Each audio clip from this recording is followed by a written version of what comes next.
If you're a podcast host, listen up, this one's for you. My name is Allie Jackson. I'm the host of Finding Mr. Height, a dating and relationship podcast that I've been doing for 4 years now, sharing my positive and practical approach to dating that's built on my own life experience. And I wanted to share another experience that I've had, my secret behind monetizing my show. It's called Red Circle, and I was just telling my colleague about how much I love their platform. With Red Circle, not only am I getting a seamless hosting experience, but I also love the support I receive in ad sales. It's not just typical ad sales either. It's targeted opportunities based on my show and my life. And the platform is super simple. You just set your preferences and Red Circle matches you with sponsors that align with your show. You can vet every opportunity and their platform gives you great analytics. More recently too, my Red Circle team has brought me opportunities outside of my podcast on social media to really augment the podcast partnerships, bring them full circle. I just can't recommend them enough. If you want to give it a try, go to redcircle.com to get your free trial. That's redcircle.com for a free trial. The following is brought to you by the Social Suplex Podcast Network. This is All Things Elite.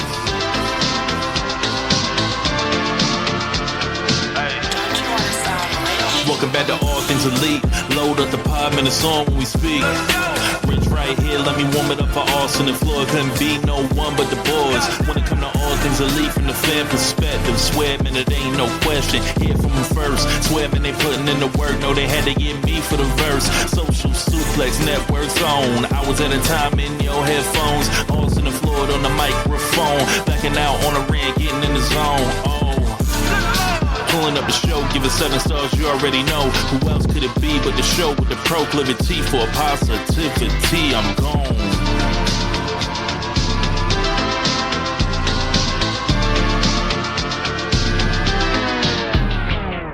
Hello, everybody. Welcome to the 306th episode of Social Suplex's podcast about AEW with a proclivity for positivity. My name is Sam Brown, and no, your ears do not deceive you.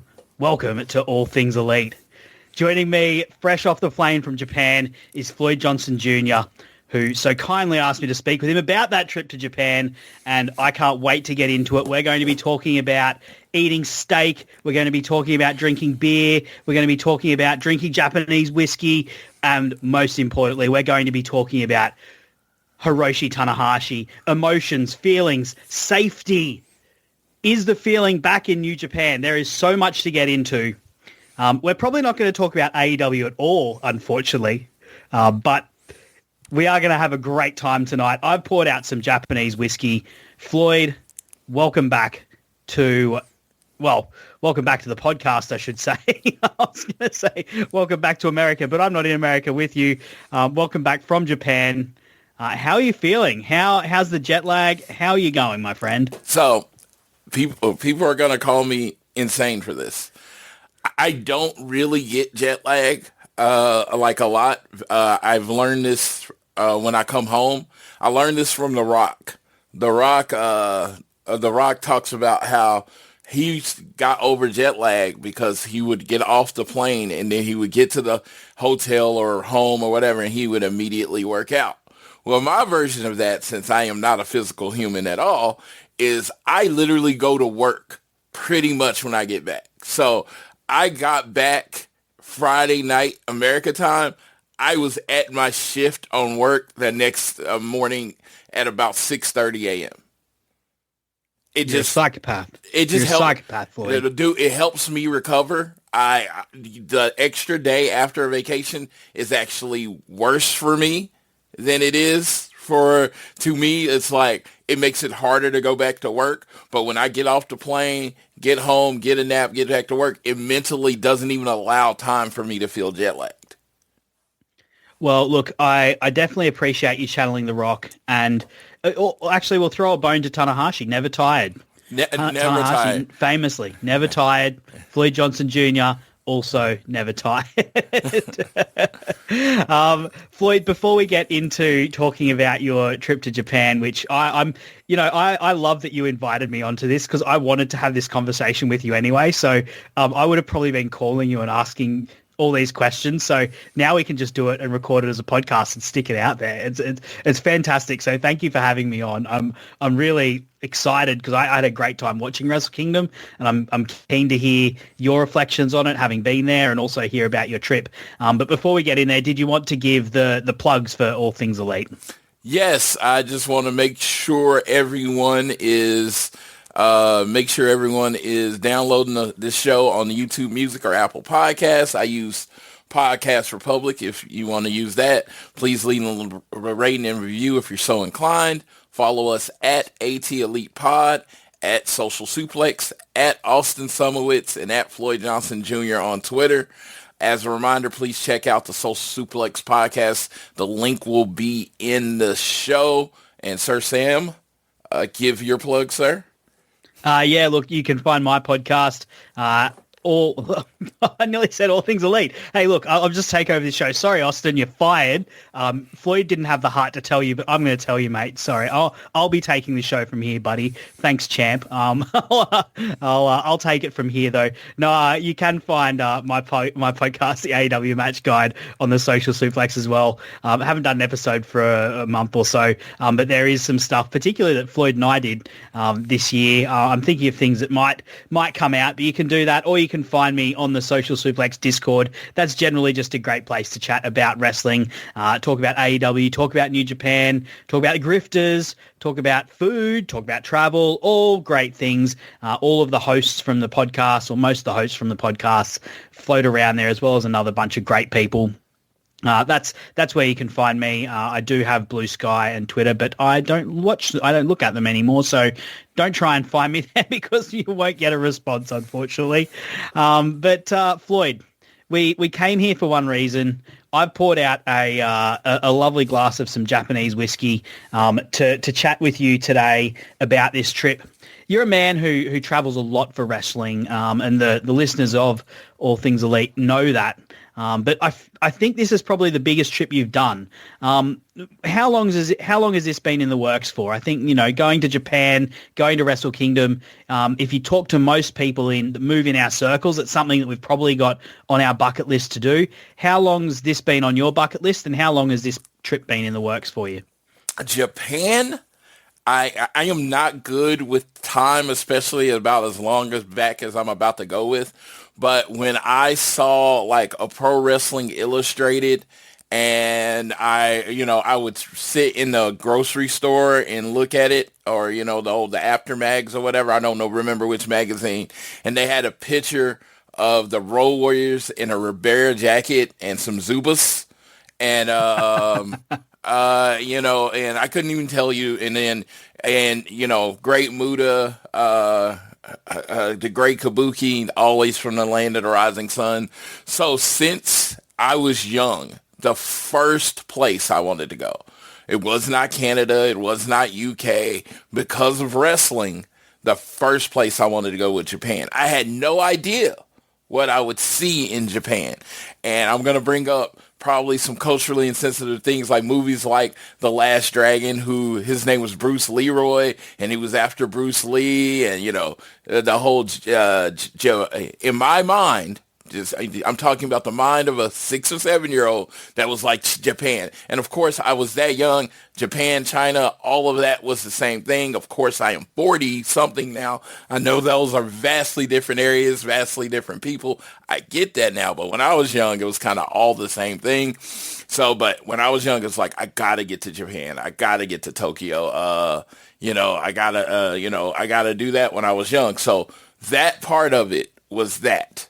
And then around, and I do get this confused, 2014, 2015, Wrestle Kingdom.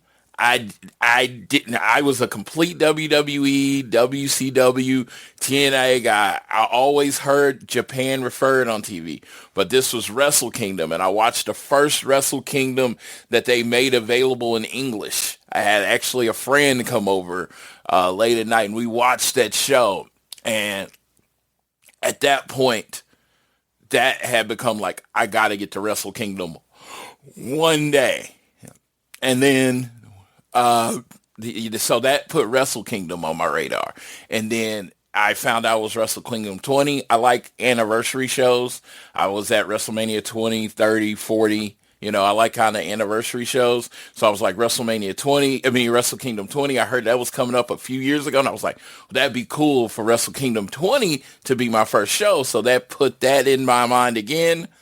I made my first couple international trips, and I was like, okay, all right, maybe I can dip my toe deeper into the water. And then this year when Tanahashi announced his retirement, and then they had done a Wrestle Dynasty, I think that's what it was called. I mean, because there's a AEW Dynasty and a Wrestle Dynasty. Those are two different things. So I was like, well, they're probably going to, with it being the 20-year anniversary of of New Japan, they're probably going to do a Wrestle Dynasty too, 2-night show. So I was like, I'm going. I bought this ticket. Tanahashi announced his retirement, or whatever. I think I bought the ticket. I was the first of my group to buy my ticket to Japan. And I think it was like April. And so before tickets hadn't even been on sale. It was like, I just like, I'm going to Japan kind of thing. So that's kind of a semi-timeline. Like if someone's like a real historian, they'd be like, well, the Raiders weren't into this magazine until 91, then it was 91. You're right. Whatever you say, if you go Google it, whatever you say is right. I've never done the research to decide when I saw this picture. And I don't know what magazine I saw it in, but I just thought the Raiders looked cool. And I thought the Rivera jacket and the Bull logo looked fucking cool. And I knew I wanted to get there and be around it. And I was like, I'm going to get a jacket. Because when I was young, I thought I was going to go as a wrestler. You know what I mean? So I want to get a jacket. And I know I thought you could just literally go there and buy a jacket. And, and then I found out it's only a gift. So if he don't give you the jacket, you don't get the jacket. It's a shame. Look, I'm just now scrolling through pictures of like Stan Hansen and Bruiser Brody and really questioning my masculinity. Dude. There's some of the hardest looking men you'll ever find wearing these Ribera Steakhouse jackets. I could definitely see the attraction to, a young man. It looks hard and it also looks kind of exotic. Now you said obviously you've been overseas before for wrestling. I believe Canada and the UK, if I'm correct. Are there other countries you've been to for wrestling or not for wrestling, but have you traveled internationally beyond those two? No, the first All-In London was the first time I'd ever left America. And it was in London. Oh, I would have assumed you would have gone to Canada before then. No. It's like a hop, skip, and jump over the border, right? Yeah, and then the second All-In was the second time I left the country. I actually took my wife. We stayed a little longer. I saw a little bit more of London, and I saw Wales. Yep. And then this year when I went for in Toronto for the FTR versus Copen Christian, I wasn't even in Toronto 24 hours. So I definitely going to do Canada again, and I'm going to do it harder. Right? It was like London, I dipped my toe in, and then I went for a longer vacation. I'm going to do that for Toronto, and then I think Vancouver in April. So I'm going to see more of Canada. Canada is one of those ones. The Hearts, Roddy Piper, Soul Man, Rocky Johnson, you can name all the great Canadians. I've always wanted to go there.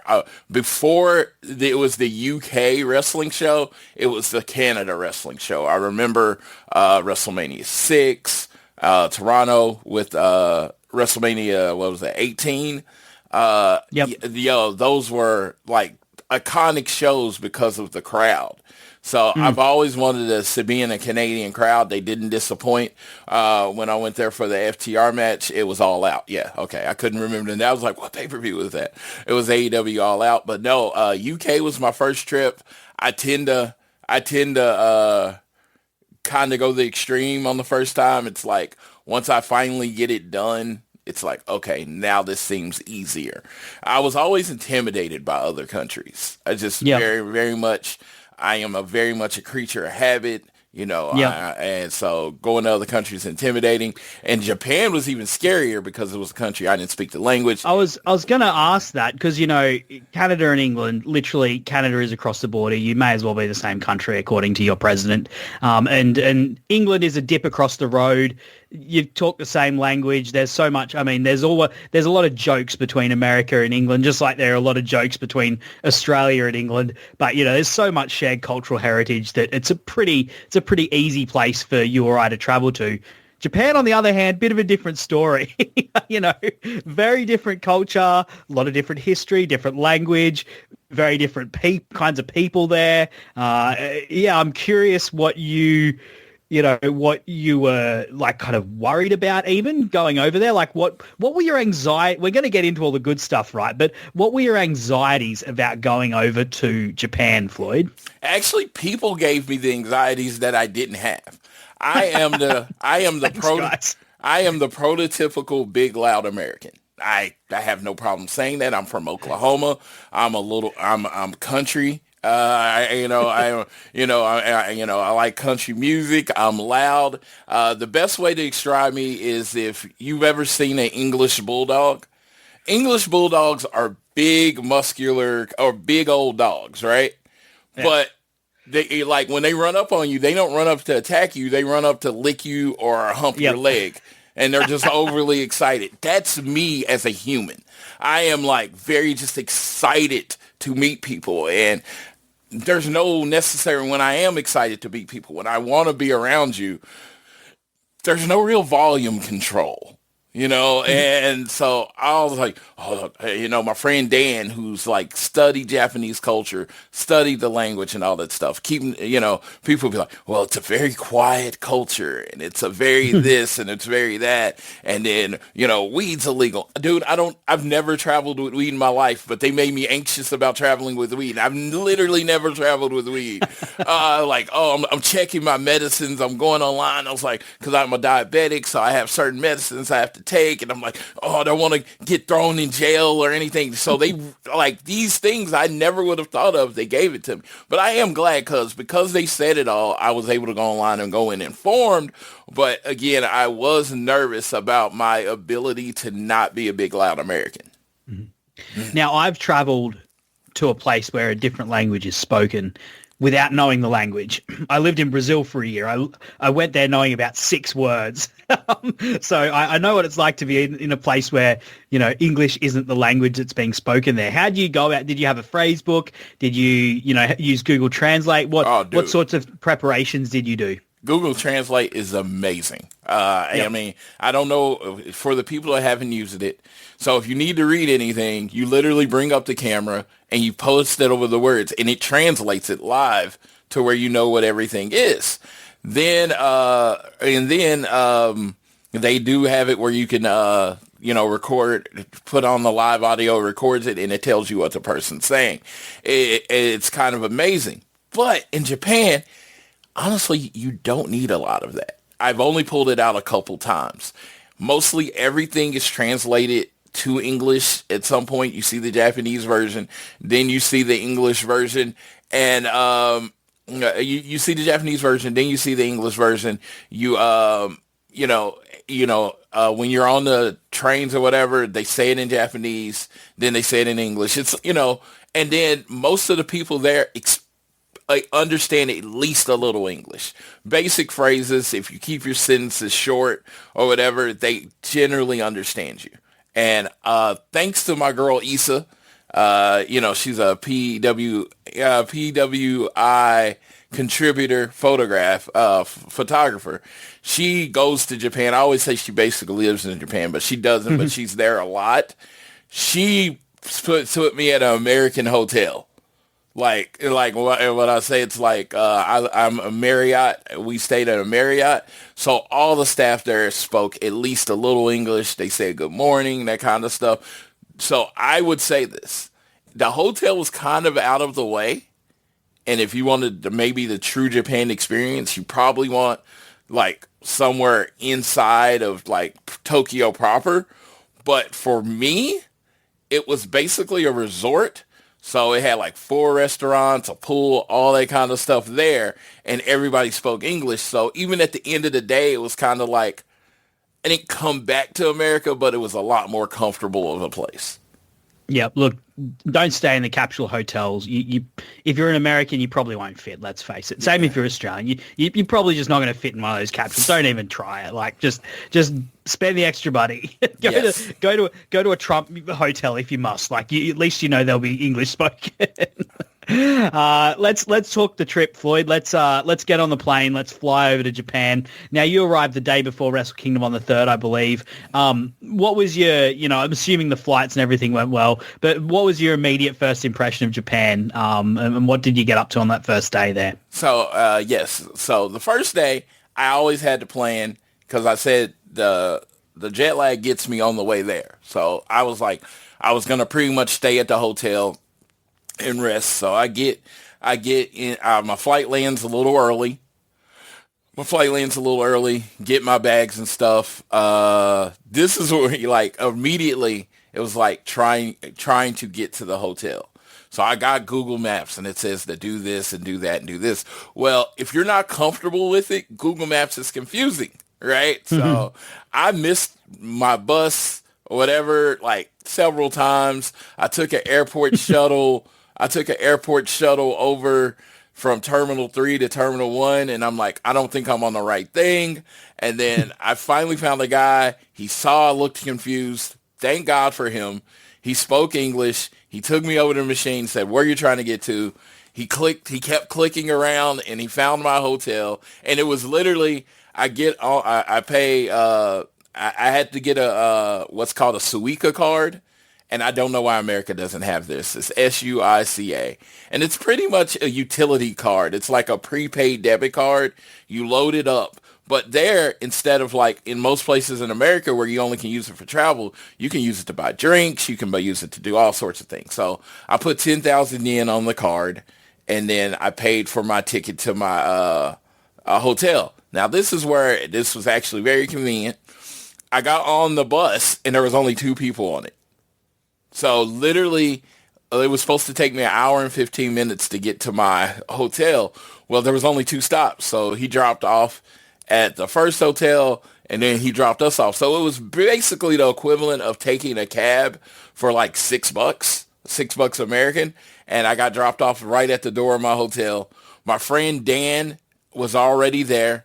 Jeremy and Josh from Keepin It Strong Style, they had their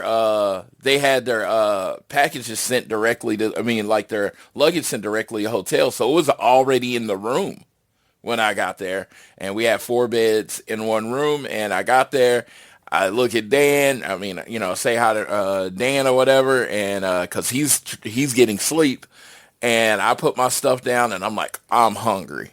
So the first thing.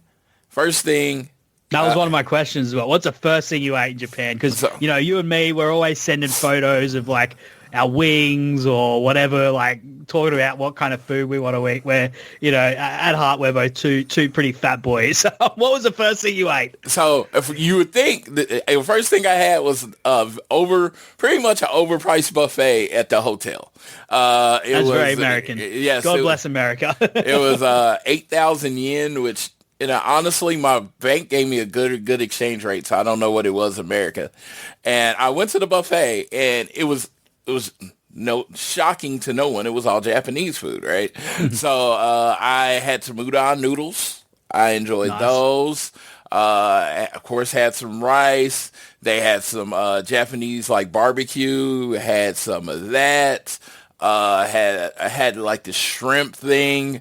Didn't have sushi yet. I was saving sushi because I've never had sushi. So I was saving sushi until the next day. But just had all sorts of different foods to try. Now, what I did not know is if I had just went around the corner, there was this place with ramen and beef bowls, much more, traditional Japanese fare, and it was like a lot cheaper. But again, I'm American.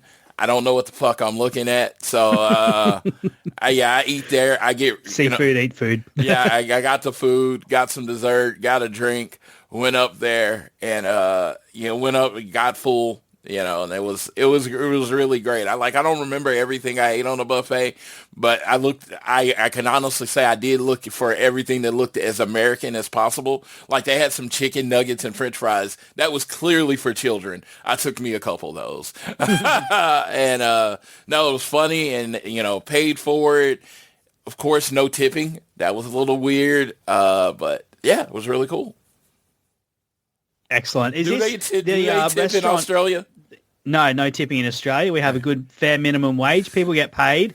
And, when you look at a menu, that's what it's going to cost. And they set their price knowing they've got to pay their staff a proper wage. Like, dude, tipping makes no sense in my brain. Like, honestly, tipping seems absolutely ridiculous in my mind. It's like, pay your staff the right amount so they can, and if you can't afford it, then sorry. Yeah, the only person, don't open your business. We could get into this a long conversation, but I'm just going to say this short statement. In my life, the only people tipping makes sense to are people that work for tips. Yeah, I don't know. No one works for tips in Australia. Yes, no one. We have a good minimum wage. Anyway, let's not get bogged down in that. Yeah. This side of the world, we pay our workers well. What can we say? Yeah, so look, was this because I saw some beautiful pictures that Jeremy and Josh posted, of this beautiful Japanese waterfall and all snow and everything. Was that the resort that you were at? No, they went and stayed with their friend in Japan, and I got to meet him too, and he's awesome. Fraser. Shout out to Fraser from the Discord. Yeah, he was they were, I believe, outside of Tokyo. Okay. Yeah, they didn't. I guess they're going to talk about that more this week and get into the weeds. They just did a review of Wrestle Kingdom, and that's what I'm like. If you want a proper review of Wrestle Kingdom, Keepin It Strong Style did a proper review. One Nation Radio did a proper review. Trish and Sara, I did not listen to theirs yet because, again, I may have been so home much 48 content on Social Suplex. I may have been home Kingdom. 48 hours. So check out those shows for a proper review. And they just know more about New Japan than me. I'm more. Hey, we're gonna talk Wrestle Kingdom. We're gonna talk Wrestle Kingdom. No, I'm just saying you were there. I came in more as a visitor. You know what I mean? I didn't come in as an expert. Yep. Yeah. Now, second day, there was a podcast meetup, I believe, that Keepin It Strong Style were a big part of organising. You went along to that, didn't you? I did go along to that. I got to go with Jeremy and Josh and my friend Dan, and then Muzza was there, and we got our pictures in front of the Tokyo Dome first. Muzza. Yeah, shout out. We've been to two all-ins and a Wrestle Kingdom at the same time. And now you've been the place where all AEW was first announced as well. Yes, so we get our picture. The Tokyo Dome. Yes, and this is like one of those things. My friend Dan came with me, and I've known Dan since I was 5 years old. I've known him since his birth. His mom was pregnant when I met his brother. Right, so we're from Oklahoma. We're from Oklahoma City, and we grew up with no money. Right. So the idea that these two boys from the south side of Oklahoma City, and I'm not saying that like that's hood or anything, but south side of Oklahoma City, two broke kids that broke up. Mate, you tell me anything. Tell me those guns there, and I believe you. People running drugs out the front of your house, I believe you. Yeah. My dad was a cop in the Marine. None of those people came to our area. They knew not to do it in front of your house. Yes. So next door, but maybe next door, but not in front. Yes, absolutely. So we were at the Tokyo Dome, and we were just sitting there, and I'm literally getting emotional. I didn't cry. I'm not a really big crier in those situations, but I do get amped up and excited because it was how far me and him had come. This wasn't. I only thought I'd get here if I was a wrestler. The idea of coming as a traveler, as on a vacation, just wasn't an idea.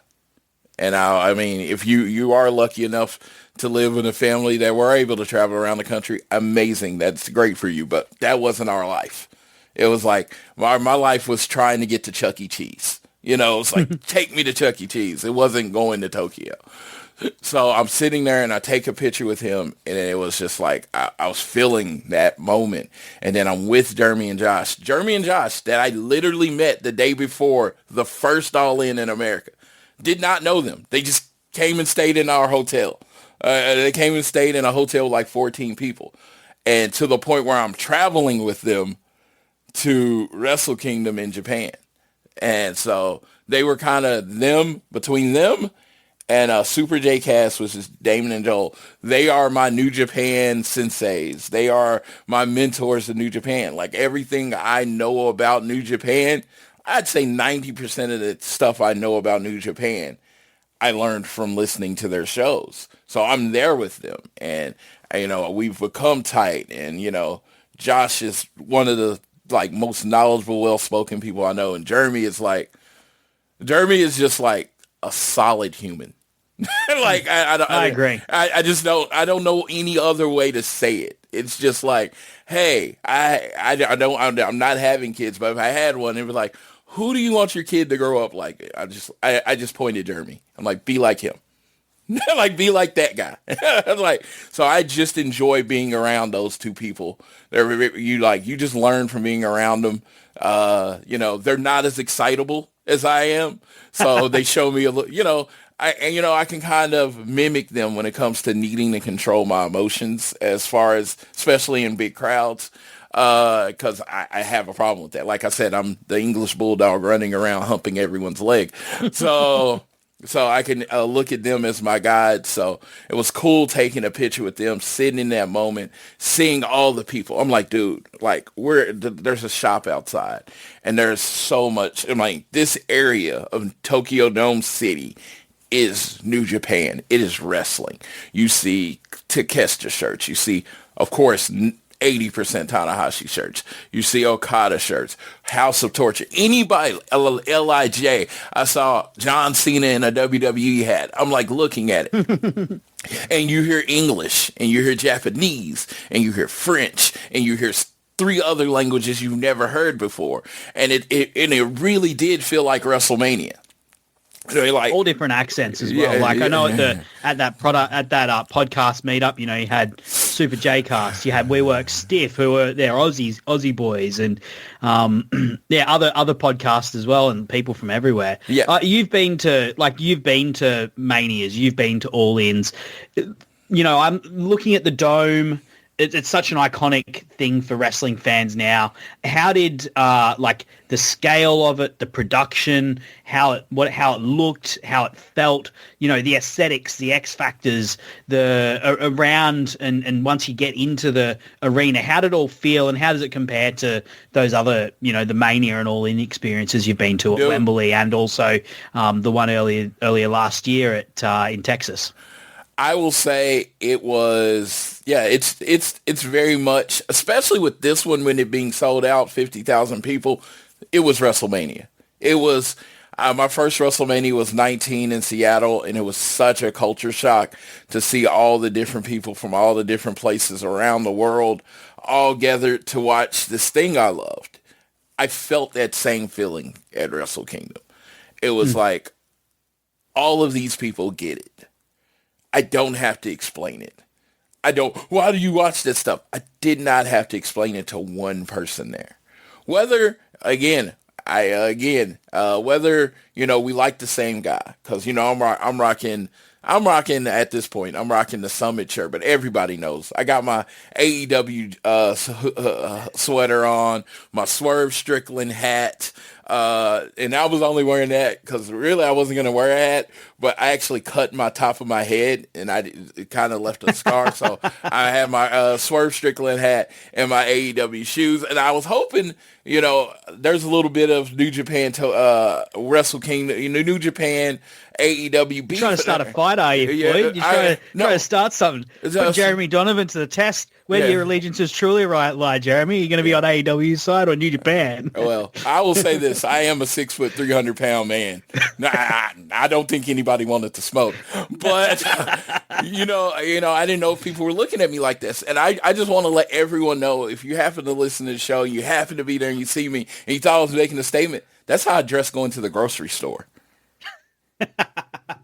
I mean, I don't do fashion, right? I'm not looking at fashion magazines. I'm not looking at like the best khakis that goes with a shirt. Dude, I get up in the morning, I throw on a pair of sweatpants, I go in my closet and I grab a wrestling shirt. I put on my AEW slides and my AEW jacket, and that's my day. And it's like, some people, what they wear is an expression of, like fashion. Some people with their expression of, just comfort. Mine, I wear what I love. If you are a wrestler and you see me in your shirt, it's because I like you. I don't buy merch of people I don't like. I don't wear stuff I don't like. Everything I wear, everything I have on, whether it is my Kansas City Chiefs ring, my FTR phone case, whatever it is an expression of what I love. I wear it on me. I'm a geek. I'm a nerd. I'm whatever words you want to use, and I wear it like a badge of fucking honor. So when you like what I wear is never to get at anyone. So if you ever think like, oh, he wore AEW shoes at this thing to get at me, no. I'm literally, if you go to all my shoes, I have Kansas City Chiefs shoes, I have Florida State shoes, I have AEW shoes, and I have FTR shoes. Whatever shoes I wore weren't going to go with what I was what I was there for. I don't have regular shoes. All my shoes are customized. So I was going to be wearing something. Let's get to Wrestle Kingdom. You're in Wrestle Kingdom. You're in the Big Egg. You're at the actual show. What were your seats like? I've heard it's a bit of an awkward play. It can be an awkward place to watch wrestling, the Tokyo Dome, because you're either like on the ground and can't really see the stage properly, or you're way back in the bleachers and a long way back in, it's a baseball stadium, so it's a pretty big place. So the name I have not brought up is my boy JR Perez. He is a constant contributor on AEW. He is who me, him, and Dan sat together. And he had been to Wrestle Kingdom 2 years ago. And he was like, he sat on the floor and he was kind of far back. And he was like, I mean, it was cool to be on the floor, but I couldn't see shit. So he was like, so if you're not getting up close, he's like, get in the bleachers. So I got in the bleachers. Dude, when I say we walk in, and if you go to my Twitter, at Floyd Johnson Jr., I literally did something that I've always thought to do, but I did a video of me walking in the Tokyo Dome for the first time. So you see me go through the doors. You see me see the stage in the ring for the first time as I walk to my seat. We get to our seats, and when I say, and you could probably see from the picture, we are perfectly lined up into the ring. Like there's posts holding around the ring. We see right into the center. Like if you took where we were and went forward, we would be in like ringside, almost a little left to center. We saw directly in the ring. We had a perfect view of the stage. I honestly could not have asked for better seats.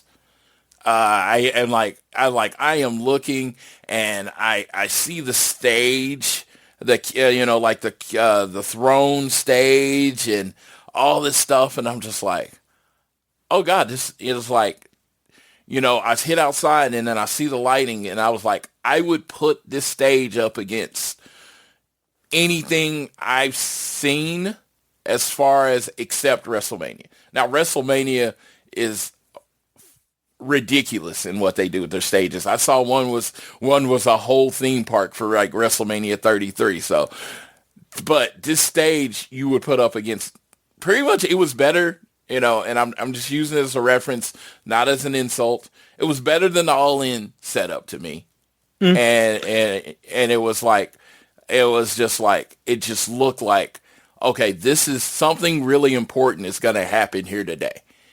Even though... Look, I'll just say it flat out. I reckon New Japan production shits all over AEW. Like, I reckon it makes AEW look amateur, to be quite frank. Particularly the way, I mean, we're talking about you being there live. I love the way they do the big scale, and I loved, the way that they had set up this year's as well, with the red the red curtain. It's like, this is a curtain call for Tanahashi. Makes so much sense and looks so classy. The gold, the red, giant screens, and the Tokyo Dome always looks so epic. Even when, it's not that full, obviously it was very full, so it looked incredible this year. But I reckon New Japan production, and this is just, we're calling a spade, right? This is a very AEW friendly podcast network.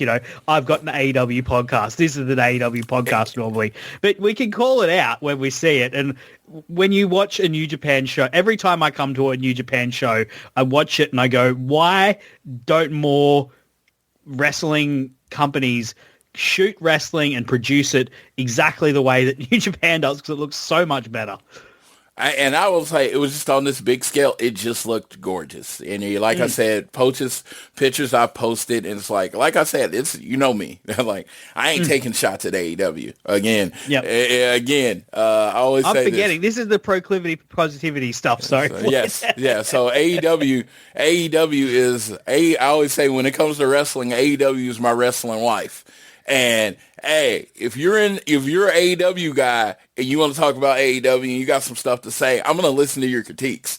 You're outside of AEW, I'm going to say, shut the fuck up. Okay. That's just not, like, you can't talk about my wife like that kind of thing. So, no, but it was beautiful. I really want to focus on how gorgeous it was, and not, I only used it as a comparison for reference. It was just like this gorgeous scale. And the most important thing that I recognized when I walked in this room, how quiet it was. Like, when you're at All In and you're at WrestleMania, there's this buzz. It's a, in essence, they're American and London audience. There's this buzz. You hear, woo, you hear what? You hear all these chants. Whose house? You hear, that's not going on.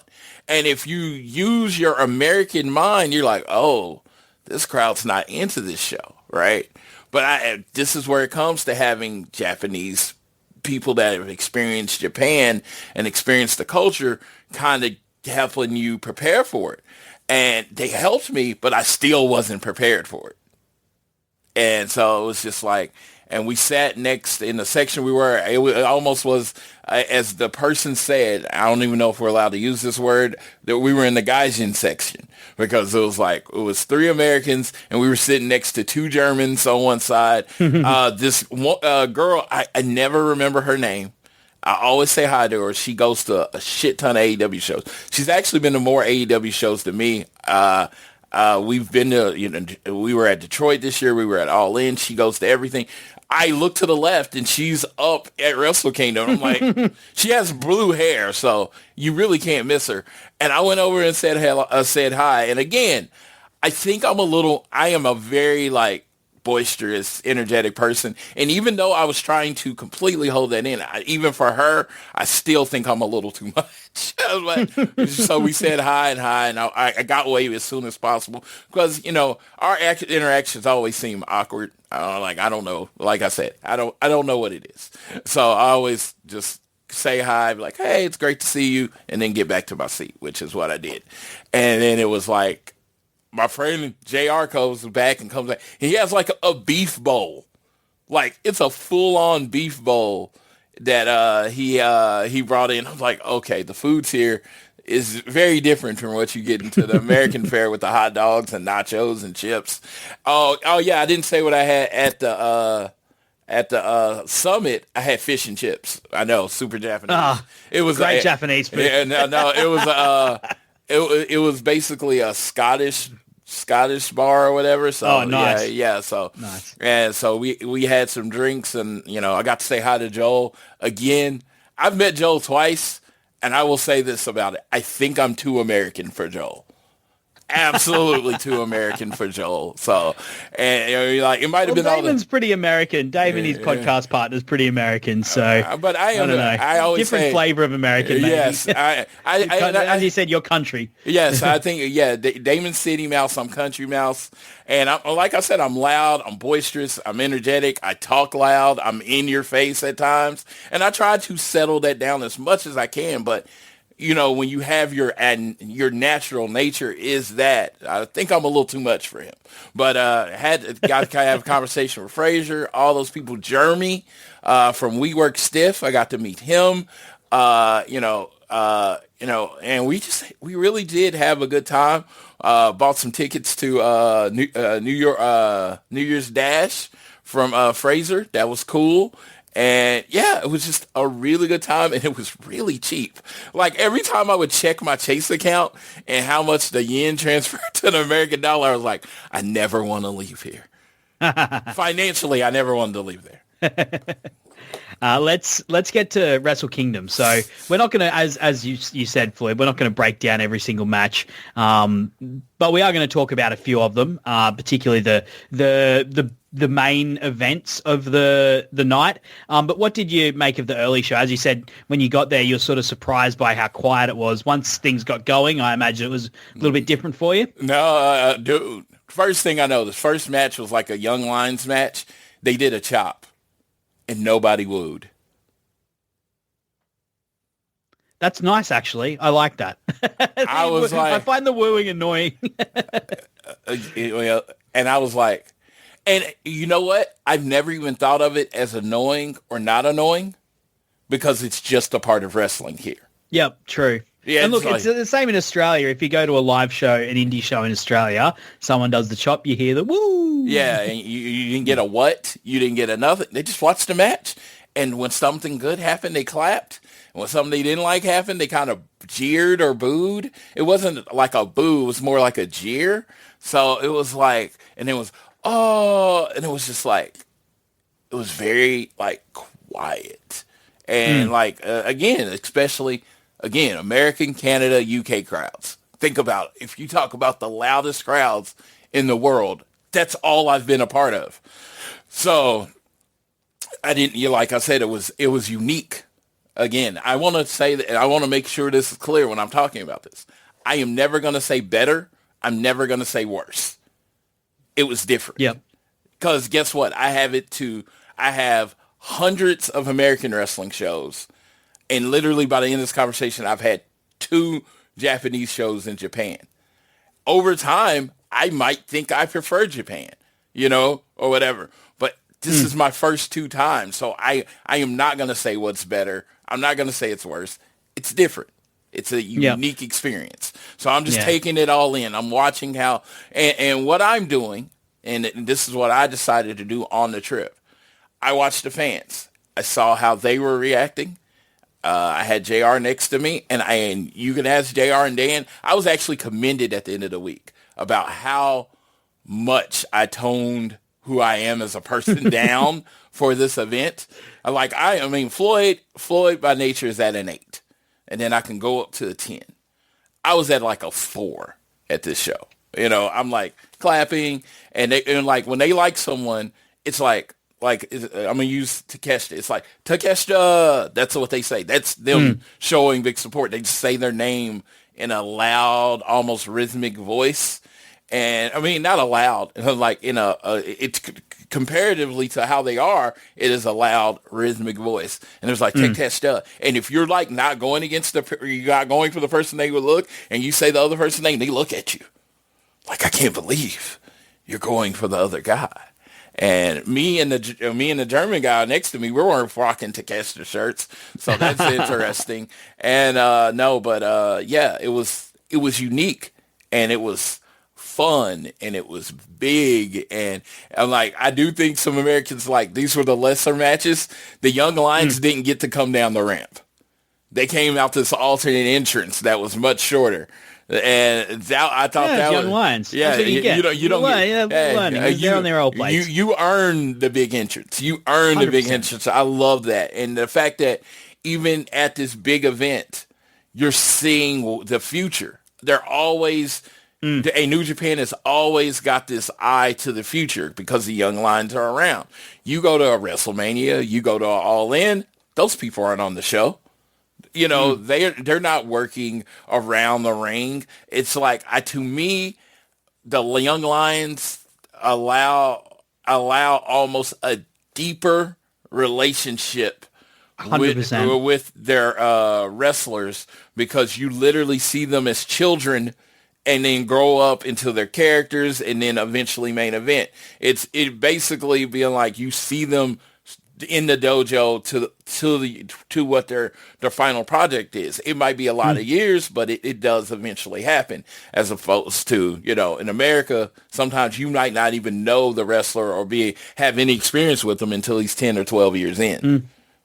When I first started watching New Japan, it was 2018, and the young lions at the time were Shota Umino, Ren Narita, Tsuji, Yamura, and famously the first show that I watched, Wrestle Kingdom 12, famously Shota Umino got put in a Boston Crab by Chris Jericho, got put in the walls of Jericho on the outside. So, you kind of see these guys come up. I reckon it's a great system. I really like it, how they do it. And look, early on, let's talk about the early on the card. Of course, you as well as the young lion, you had El Phantasmo versus Chris Brooks. You had TMDK that was the second pre-show. Then opening the show, you had the Rambo Never Openweight 6-man tag team championship. There was a number of teams involved in that. And then Suri defeated Saya Kamatani for the IWGP Women's Championship and the Strong Championship, Women's Strong Championship match. Then you had the 10-man tag team match, which had the United Empire defeating Bullet Club War Dogs and the Unaffiliated, who combined.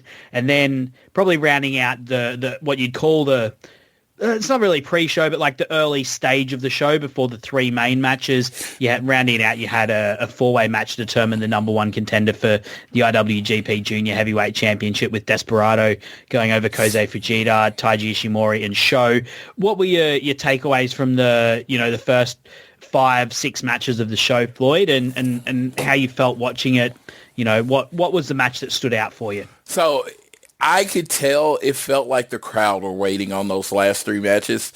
When Rambo, it was like, because, it's kind of a Royal Rumble thing, but you don't get the big 10, 9, 8, 7. You don't get that part. They come out, and it truly is like, it was all about the entrances in this way. This felt like very American. Even when the entrances were happening, you didn't know whether to focus on the ring or the entrances. Me being American, of course, I focused on the entrance. So all of a sudden, there was wrestling in the ring happening. I didn't see it because I was focusing on the entrance.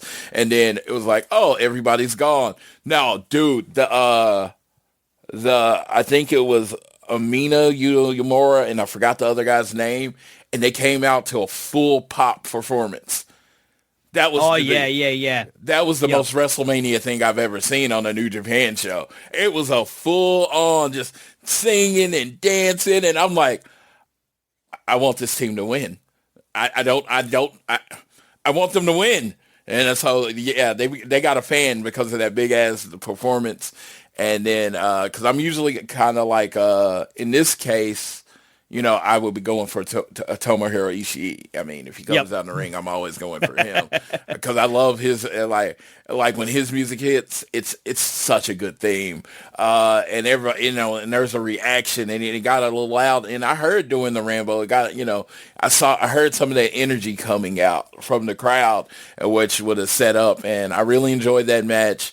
The four-way match was really... It's funny, just before you get onto the four-way, it's funny you mentioned the dance entrance, because I was watching this live and I was chatting in the New Japan spoiler section of the Social Suplex Discord, and we're like, oh, this guy is hot. This guy is Takeshi, who's doing this dance and doing this song, and then Shota Umino comes in the picture and we're like, oh, Shota's got like negative charisma now, standing next to this super hot guy who's just done this incredible dance and performance. And then Yamura gets in. It's like, oh, these are like the awkward uncles of this hot young lad who's like, and they're like having to escort him out for a night out on tiles. And well, if this young bloke, this Kaizei Takeshi, because he's actually in that dance troupe that went there, or that band, I think they are. They're actually an idol band, and he was an idol there. Where like if this guy can actually wrestle, New Japan has to poach him immediately. Like they have to poach him and push him.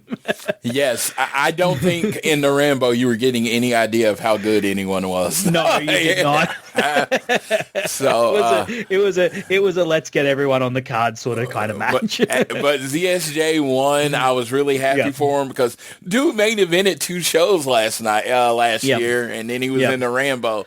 And I'll leave the experts to decide how they felt about that. But as an outsider, you're like, I don't think I've ever seen this happen where someone was at the main event and then kind of in the opener or whatever. It was kind of crazy. The 4-way match was super exciting. I was really happy to see. It's where Cody Rhodes is going to be now. He's not the champion, and he's going to be opening WrestleMania 20. To that, I'll say, sure, buddy. No, and it was just like the Fatal 4-Way was crazy, but I was excited to see Chris Brooks because, like, my first foray in the UK was Progress, and I remember him and Kid Lycos were a tag team in Progress, and it was just like they were just they weren't the what would become the Grizzly Young Veterans were my favorite tag team, but they were like my second surprise. You've got a type, Floyd. When it comes to tag team wrestling, oh God. I like if you're a singles wrestler and you wrestle like my tag teams, I probably don't like you. But when you wrestle like my tag teams, oh my God, I want my tag teams to be slow it down. I want it to be on the borderline of boring. My tag team wrestling. I want it to be like you're so pissed off because they put on the chin lock one more time. You're just do something. No, that's how I like my tag team wrestling. I seen Chris Brooks there, and oh God, him and ELP. It was a TV title match. It was only 15 minutes, but dude, they went hard. I would think, to me, the TV title matches in New Japan are like you do the big match, main event matches. Those are the best thing in New Japan. But I think my second favorite thing is the TV title matches because I truly feel like they take a 40-minute match and condense it into 15, and it's just like. You get a very similar emotion, but it's not stretched out and built up to. It's like we're gonna knock this out in 15 minutes, and then ELP, he does the RVD thing, and then he jumps off and he hits the 3, and it was just like, and, hear him go, everybody yell ELP. It was like, oh yeah, I feel like I'm in the States for a second there, but it's very much more of a calmer chant than it is in America, but it was really cool. Got to 1, 2, 3. I was having a blast, and I will tell you, because there was only one match that I really had any emotional connection to. Everything else was just like I'm just watching a show. There is something refreshing about watching wrestling that way, without any type of commitments, without any I need this guy to win, or I think this guy should win, or, oh, yeah, if you're going to do the booking right, this guy has to win. I didn't have any of that with New Japan because I honestly just watch it as a show. I just watch it as a wrestling show almost all the time. Even when listening, Keepin It Strong Style and all that stuff, I take in their information, but I don't really let it, affect what I think should happen. I know what they think, but I'm just watching a match. I watch it much more as detached as I can because I am emotional just in general, but I watch it as detached as I can. And it is a nice break from the overthinking I do when I watch some other wrestling. I think it's fair to say it was a pretty slow start to me. I hadn't watched a full wrestling card for a number of months before I watched this, and sitting down, it was a slow start to the night. Yeah. Even though these matches did go hard, and there was moments in all of them that I really enjoyed. And you could tell with the crowd as well. They were there for the final 3 matches, and I want to zero in on those with you. Let's go. Aaron Wolf, and Evil. I've heard that when Aaron Wolf ripped off that gi, the place blew the roof off. Basically, that every single Western podcaster I've listened to has been like, when I was there, I underestimated. I now know this guy is a huge deal. And, when he rips off that gi and shows that he's got the young lion trunks and, lets out the howl, the collective Tokyo Dome Japanese audience just lost their mind for this bloke. Dude, this is my spectator moment of the night. Because, again, not really familiar with Aaron Wolf. I've seen him. I was like, I've seen him. He didn't have a lot of charisma to me. He was a little fat, in my eyes. I saw nothing special about the guy. In this moment, watching the crowd react to him, I'm like, literally, I didn't react. I looked at them react. I wish I would have took out my phone and recorded this, because it was like someone electrocuted the crowd. it was like the show didn't start until he came out. Like, think of the biggest Bad Bunny in Puerto Rico, right? Real Osprey in the UK, Bret Hart in Canada, like, Copeland in Canada. When I saw Chris Jericho, when he was in his time. I was never a Bret Hart in Canada, but other than that, I've been in the building for all those things. I've been in there for a Hulk Hogan entrance. You know what I mean? I put, Stone Cold doing the Attitude Era. I put this right there with it. Because you have to understand the culture. You have to be in there experiencing the culture. And when they got up, it was basically a rock concert when he came out. It was basically any live experience you came out, because you have to think about what their standard is to where they got. It was legitimately loud. It was like a god, an icon just walked through that thing. His head was shaved. He took off the gi and was in the Young Lion gear. And that's all these people needed to hear. And it was fucking amazing. I truly tell you, I do like to wait a few weeks. But in that moment, that was a top 5 wrestling entrance in my life. Wow. In that moment. Especially considering what Evil came in afterwards, like how Evil came in afterwards. Because, I'll be honest, and if you want to go back through the Discord, you can see this. I wasn't sold on this bloke until, like, a bit of the way into the match. I think part of that was, for whatever reason, the English feed was, for the commentary, was the audience was a lot lower in the mix than they were in the Japanese feed. And it wasn't until he started throwing the House of Torture guys around that, and I saw like a look in his eyes, and I was like, oh, this guy is dialed in. He is fired up. I like this. And you could see, like, you could feel the crowd reacting, and you could see that he was getting it and he was getting the movements. That's when I was like, okay, this bloke gets it. I'm in on Aaron Wolf. But, every single person that's talked about being there has mentioned just how the guys, the people in the audience absolutely loved it. I thought Evil overshadowed his entrance, to be honest, when I saw it. But I think that was just a mixture of how I was watching it, and I was, skeptical of Aaron Wolf at first as well. And seeing him, in Young Lions gear, I was like, oh, is this how you want to launch a star?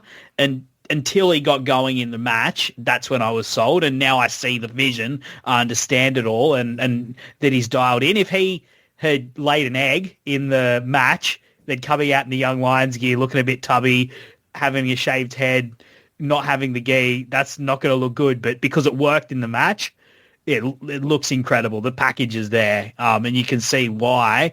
This guy, if this guy is as famous as everyone seems to, as everyone's been told that he is by Japanese people, and as clearly the crowd is getting into. This is a huge deal for New Japan. It's awesome that they've been able to find this guy and that he seems to be into wrestling and wants to make this work. Yeah, he's like, he's like, I heard a couple interviews where he's like, dude, I'm leaving judo behind. I'm not a judo guy anymore. I am a wrestler. I am a young lion. And it was like, he was, he said all the right things. And then they came out and I just was like, it was one of those moments. I was like, absolutely does not matter what I think in that moment. I was like, this isn't about me. This is about people from Japan. And this is a Japan wrestling show. This is the guy. This is the guy. I'm like, would he go over to American crowd? Hell no. But does that matter? They're not, this is not for America. This is not for me. This is not about me. This is about this. And I just like watching it. And like I said, as a person that takes in wrestling and, I was like, oh my God. I was like, debut, and then the match started and everything he did. And then when he finally got the choke on, and like literally when that 3 hit, it was like a roar. And again, I am so in awe because I was there for the first half of the show. And I'm looking around like, oh my God, this guy is over. This is a rock star. He's going to be world champion within 2 years. And I'm like, when he gets his, his gimmick or whatever they end up doing with him, which he doesn't really need one. His gimmick is that he's Aaron fucking Wolf. It's going to be even better when he actually understands, but they put the match together well. Evil was perfect. That was the perfect person, from what I understand, to have him wrestle against, because he was just like over the top and they didn't ask him to do anything he wasn't comfortable with. He did everything. It's like, was he the greatest wrestler ever? Hell, no. But honestly, when you look at the most over people in America in history, how many people would you say are amazing wrestlers? Like, you're talking John Cena, you're talking Hulk Hogan, you're talking The Rock. I'm like, you probably got to go to like Ric Flair, who was considered the best in-ring performer at his time. But everybody else, as far as the real rock stars of professional wrestling, were above average workers. And Hogan was flat out average worker in America.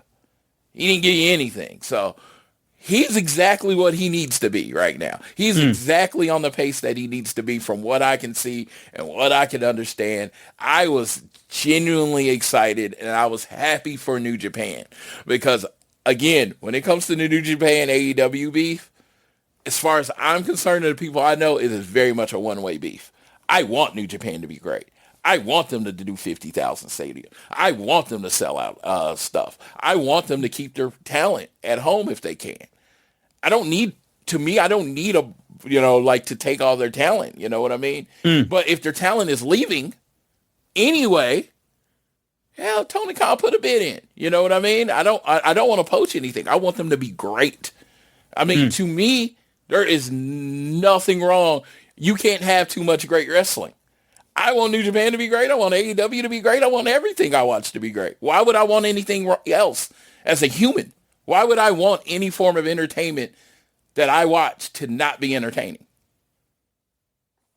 Well, personally, I want WWE to fail in every single, spectacularly in every single count, but that's for other reasons. Yes, I'm saying that's the whole thing. And I don't watch them. Yes, I watch it all. Like me, it's like every wrestling is a buffet. I'm trying to take as much in as I can.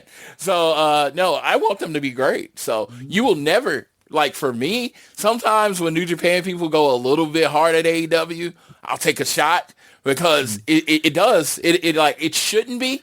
Absolutely. No normal person should it be personal, but it does. It feels that way sometimes.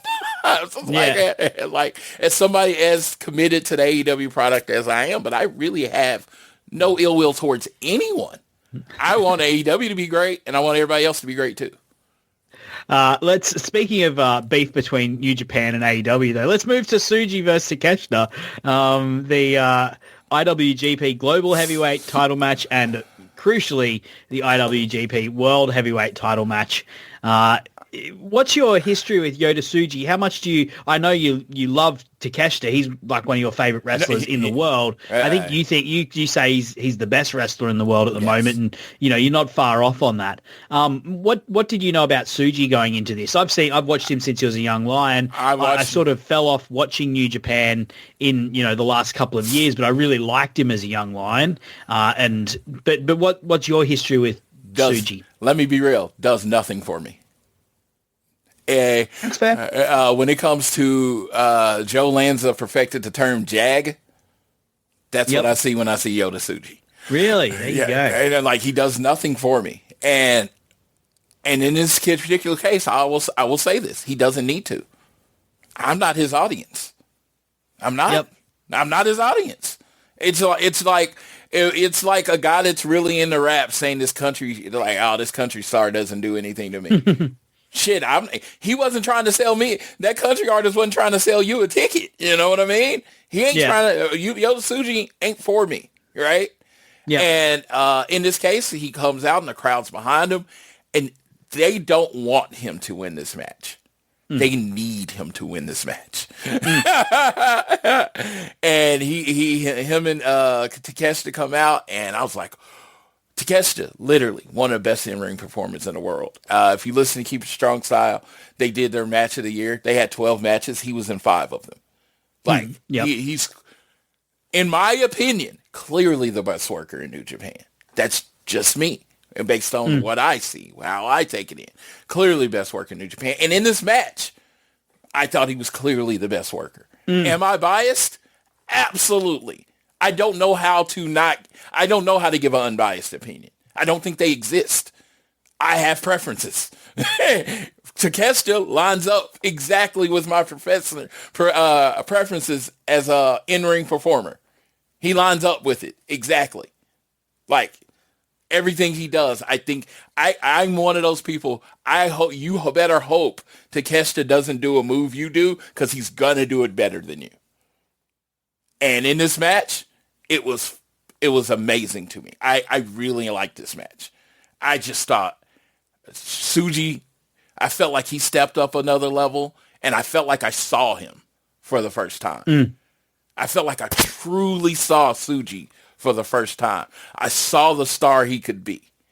And I saw the emotion, and I saw everything. Again, is he ever going to be my favorite wrestler? No. I hate the spear. People say the super kick's overused. They say this. I think the spear is overused. Again, everybody has their measurement of what they can have enough of. I don't pretty much like anything about his moveset. And they went and had an emotional match. They had me a couple times, because I went in like Tsuji's going to win. But they had me a couple times on the moves that make me think Takeshita was going to get the 3. Dude, there would have been a riot. I don't think I don't think Japanese fans will actually riot, but they would have been very depressed if Takeshita won. And then how he beat him. The one thing is, Takeshita's not a New Japan guy. He did not come up in the dojo. Not his fault. He wanted to. But again, that doesn't matter to them. He didn't come up in the dojo. So to finish him and tap him out with the dojo move, the Boston Crab, gotta tell you, I held it in. It pissed me off. Takeshita tapping to Boston Crab. Now again, through my wrestling, my thing, it's a young lying move, right? And again, the New Japan guys, I've listed, and they had a perfectly laid out reason about why that's how they ended. I was like, fuck that shit. Takeshita doesn't tap out to that bullshit move. And, well, Tsuji won. He won. I did my collapse, and then I heard the crowd, and they were just so excited he won. It was absolutely the right call on this night. The torch is being passed to Yoda Tsuji, the New Japan global champion. Oh, dude, yeah, it was the right call for this crowd. Me rocking a Takeshita shirt, got a bunch of Takeshita merch. It wasn't the best thing for me. Because again, this was the only match I had any type of real emotional attachment to who won and lost, and I kind of went knowing that how he was going to lose, that he was going to lose, but it really disappointed me how he lost. I'd rather him take a 17 spears than tap out to a young lion move. Nah, all right, you're completely off base, Floyd. It was the perfect ending for this match, for everything that was in the build up of this match, what they were doing with the story, and you're right that this is what I think I would say is it shows Takeshi, and there's a number of, sorry, I'll finish my thought, and then I'll try and say this succinctly. It is incredibly generous of Takeshita to do that. He did not have to do. He could have looked at that and gone exactly the thought you had. No friggin' way am I tapping to the Boston Crab. Not a chance. Zero chance. I'm not. Piss off with that. Let's work out another finish because I'm not doing that. But it was the perfect ending. They could not have pitched a better ending for what they were trying to do with Tsuji. They were trying to have a guy who, this is the New Japan guy. The New Japan guy is retiring. He's gone at the end of this night. We need a new guy. Tsuji is the New Japan guy. And how does he show that? He shows it by going against the best wrestler in New Japan, the guy who's had all the best matches, Takeshita. I've loved a lot of Tsuji's matches. I loved him when he was a young lion. I thought he was my favorite of the young lions. When it was him, Yumura, Narita, Umino, he was my favorite of them. Because he was big and he was burly. He's lost a bit of weight since then. But I've loved it. I loved his match with Gabe Kidd earlier this year as well. That was incredible. There's been a number of good Yota Tsuji matches, but this was his best outing by far. But what he was trying to do was he was establishing him as, I am the New Japan guy, and the way I'm going to show that is by beating the guy who is the best wrestler here but is not a New Japan guy, and I'm going to show that by putting on the quintessential New Japan move. What is the very first finisher that any New Japan wrestler uses? It is the Boston Crab. I am a New Japan wrestler. I'm going to win this match by being a New Japan wrestler and using the New Japan move, the Boston Crab, the young lion finisher, to take out the top dog, this guy who is our top dog at the moment. And that's how I'm going to become the top dog of this company. It was perfect, especially because they were so evenly matched. And it was that move that Tsuji was able to pull off and Takeshita didn't know how to get out of because he didn't sit in the line. Like, he wasn't a young lion. He didn't go through the dojo system. He didn't go through that, so he couldn't get out of it. Tsuji is the master of that move and uses it. It was perfect for the story that they were telling. But what it shows is, you're right, Floyd, it is a very humbling thing for Takeshita to do. And there are some New Japan commentators out there who need to own up and say, I read Takeshita wrong. This is a guy who is as committed to New Japan as anyone. And the fact that he is willing, in the biggest match of his life, to tap out to that because it's the perfect ending and do something that is so humbling because it is the perfect thing to serve the match, to serve the promotion, to be a team player, man, hats off to him, because that is not everyone would do that. There are so many egos in wrestling that would not do that. And they would look at that and they would say, find another ending. Sorry, not doing it. Find another ending. But he did it. And hats off to him because it was the perfect ending.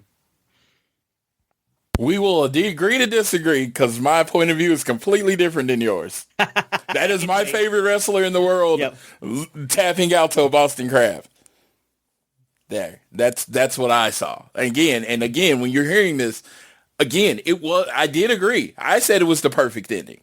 Yep. For their audience. Not the perfect ending for me. I am not their audience. Yep. And yeah, look, I'll just say, look, as I'll reinforce, there's a lot of people who've said a lot of shit about Takeshita. They need to put their hand up and say they were wrong. This is a bloke who if he is someone who should factor into New Japan's plans long term, and it's clear that he wants to do what's best for New Japan by his actions in this match. Let's move along though. Actually, no, I will just say, I'll ask you, you sort of talked about the crowd.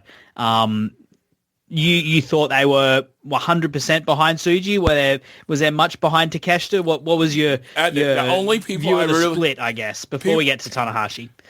The only people I really heard going for Takeshita as non-Japanese people. Yeah. Yeah, so it was like... That's kind of, I mean, that's the story of the match, right? Yeah, so it was like, yeah, it was... Shows they were effective in what they did. Yeah, it was 95-5. They told the story they wanted to tell. They told the story for their audience. Like I said, perfect story. Not a perfect story for me, but in essence, I'm not their audience. You know what I mean? Yep. I've been a New Japan World subscriber for as long as like 7-8 years. It's been a long time. So I'm in that group, but I'm not watching every Road 2 show. I'm not watching every G1 match. I watched all Takeshita matches this year. I watched the big shows. I listen to the podcast. They fill me in on the week-to-week shows. That's the audience, and the people in Japan, it's an audience. It is very much a domestic product that some international fans dip into. So I try to respect that when I watch the product, that I am an outsider. My opinion to me, you can have, doesn't matter as someone that is a domestic person or that is fully into New Japan. It just doesn't matter. Like, it just doesn't matter as much. I could want fucking Yano to win the championship. What I want doesn't matter because I am not the audience they're trying to get. Well, he's part of the booking committee, so you never know. We got Kevin Nash Yano version of Yano here. Let's get on to the main event. Hiroshi Tanahashi versus Kazuchika Okada. The tearjerker of them all. Everything that can be said about this match has been said. I'm not going to say a lot. It was perfect. I cannot think of a better way to say farewell. I really like the Sting match. I think this one was better. I don't like that word. I don't like that word. Yeah, because I was about to say, it doesn't really matter though, because that's not the point of the match. Yes, I was say, I don't like that word because the Sting match was a tag match. Right? Yep. It was perfect for that moment. Yeah, Sting is 20 years older than Hiroshi Tanahashi. Sting on his best day couldn't do what a 47-year-old Hiroshi Tanahashi did. Sting did the perfect match for his match. Hiroshi Tanahashi and Okada did the perfect match for their match. I won't even compare them. They are the two best last matches I've ever seen in my life. To see the greatest... one of the greatest wrestling heroes go out in such a heroic match, such an emotional match, a match that ended up being all about respect and legacy, and the crowd being so behind him. Floyd, all I want to hear is your memories of being in that crowd and being part of that just overwhelming explosion of emotion for one of the greats on his last night. I am not a crier. I'll use crying to explain how I feel about something. Sting match, just using it as an example, I grew up on Sting, like 1984 and on. I've known Sting my whole life. So when that match ended, the glass and all that stuff, him in the ring with his sons, I actually did get one tear in my eye, and I don't think it means you're less if you cry. It's just not the way I emote. I get excited, I yell, I stomp. That's more of my emotion. This match in Tanahashi and the storytelling of the match and that moment where Okada, to beat Tanahashi, had to go back to being the Rainmaker. He couldn't be AEW Okada. He had to be New Japan Okada. And he does it, and they do the widescreen. Dude, that's the closest to tears that I have ever been than probably anything in my life. It was such a, chef's kiss, beautiful, perfect moment. It's like when I get older and I have Alzheimer's or dementia or whatever, I am going to flash back to being in that moment because it's just such a powerful emotion and moment for me as a wrestling fan to be there for. And understand, I did not have that emotional relationship with Tanahashi. I think I saw him wrestle for the first time. The TNA stuff I barely remember. Like I was watching them, but I barely remember him. And then 2000, when I watched I think he main evented the first Wrestle Kingdom I saw. Again, it's like watching, like if you're a John Cena guy and you didn't see John Cena until year 15 of John Cena. Like a lot of his matches were callbacks, and later in his career were callbacks and stuff, but I wasn't there for what they called back to, so I didn't get him. I still think he has like the most violent looking frog splash I've ever seen. It's like every other frog splash in the world looks like a wrestling move. His looks like a fucking attack. It looks like he is trying to kill you by landing on you. It looks like he is trying to end you. So I've always thought that about him. But in this match, the emotions, I think this is my second Tanahashi and Okada match live, because I was at the G1 in Dallas. And I've seen all the matches. Went back and watched all the matches. And, dude, it was a perfect tribute. And to all those matches, it was a perfect tribute to Tanahashi's career as I know it, as I'm familiar with it. I'm not going to be as emotional as somebody that has been watching them from day one. Definitely not. I'm not going to even pretend I am. But it is just as a send-off to a wrestling legend, the face of New Japan, the John Cena of New Japan. It was a perfect send-off. And in comparison to what I saw with John Cena, it was even more perfect send-off. It was just like his generational rival beat him. It was he didn't expect to win. It would have been an upset if he pulled it off. Now, I will say this, 100%, he would have won for me. Okada would have did the pose, would have went to do the Rainmaker. Tanahashi would have rolled his ass up for a 1, 2, 3. Because I think that crowd would have, God, they would have lost it. It would have been great. It would have been great. But again, I don't get, in my opinion, I don't get to have an opinion. That was perfect for them, their audience. They sat in there and they enjoyed it. He said his goodbyes. I saw him crying. Okada did the bow next to him. Dude, I'm like, it's one of those things where it's like, when I talk about being proud to be there for a moment, I always say I was proud to be there for All In when Cody won the world title and just All In and what All In meant. I was proud to be at AEW's first show, and I'm not going to go through the list because I don't want it to sound like in any way I'm trying to make this about me. I was proud to be there for that. I was proud to be there for that. This was a moment that I will remember for the rest of my life. I will try not to.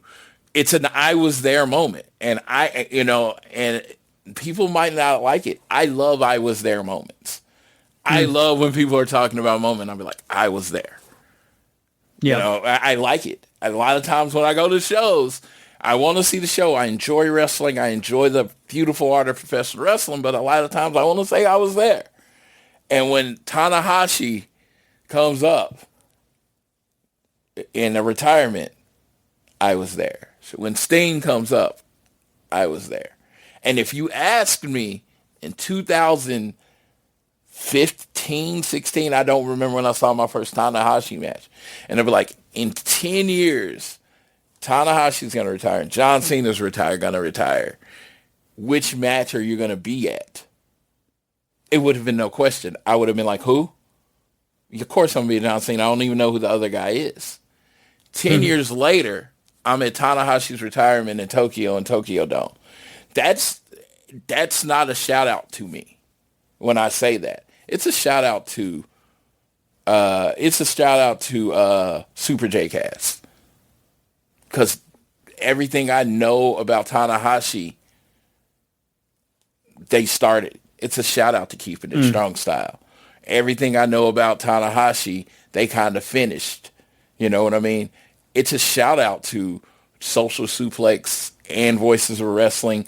This whole line, because I talk about it all the time.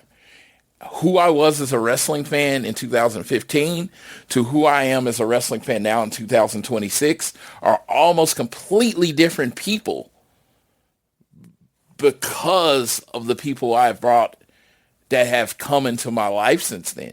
They've made me such a better wrestling fan. They've made me a smarter wrestling fan.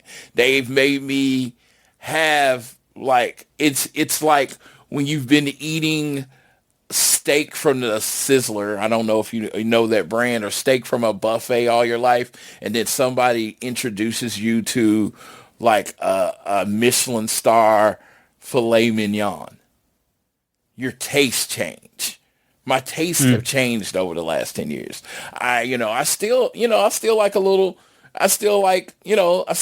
garbage, but when it comes to wrestling, I like film too. I'm like, oh my God, this is so much better than this. And then this, or this is, well, excuse me, so much more fulfilling. Like I said, I don't like the word better, because, it was a more fulfilling experience because of the people that are in my life and that have taught me and that have educated me, and the hours and hours that I've listened to podcasts, Voices of Wrestling, listen to Joe and Rich. I know I shout them out a lot because, dude, in a lot of ways, they were wrestling college to me.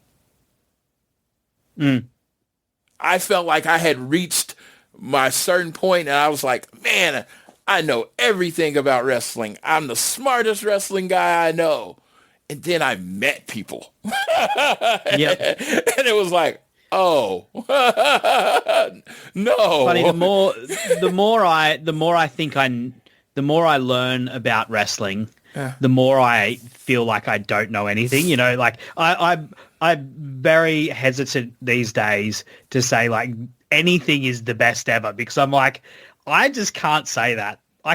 I'm going to put 1,000 clarifiers on every single thing I say with that, like that, because I just don't, like, I cannot say that I just might not have seen, I might not even know about the promotion that's the best ever, or a wrestler that's the best, like I discovered the Pillars of Heaven, the 4 pillars from All Japan, and watched a bunch of Kenta Kobashi in the 2020s and in 2020 during the pandemic.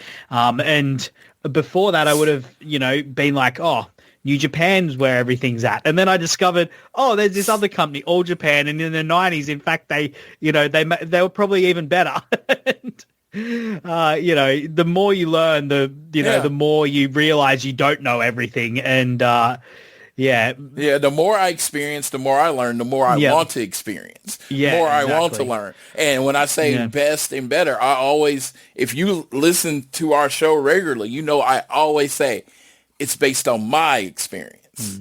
Yeah. Because I want to be like, because it's based on you are hearing Floyd's experience. Because I always say better, best, all that kind of stuff is relative to your taste.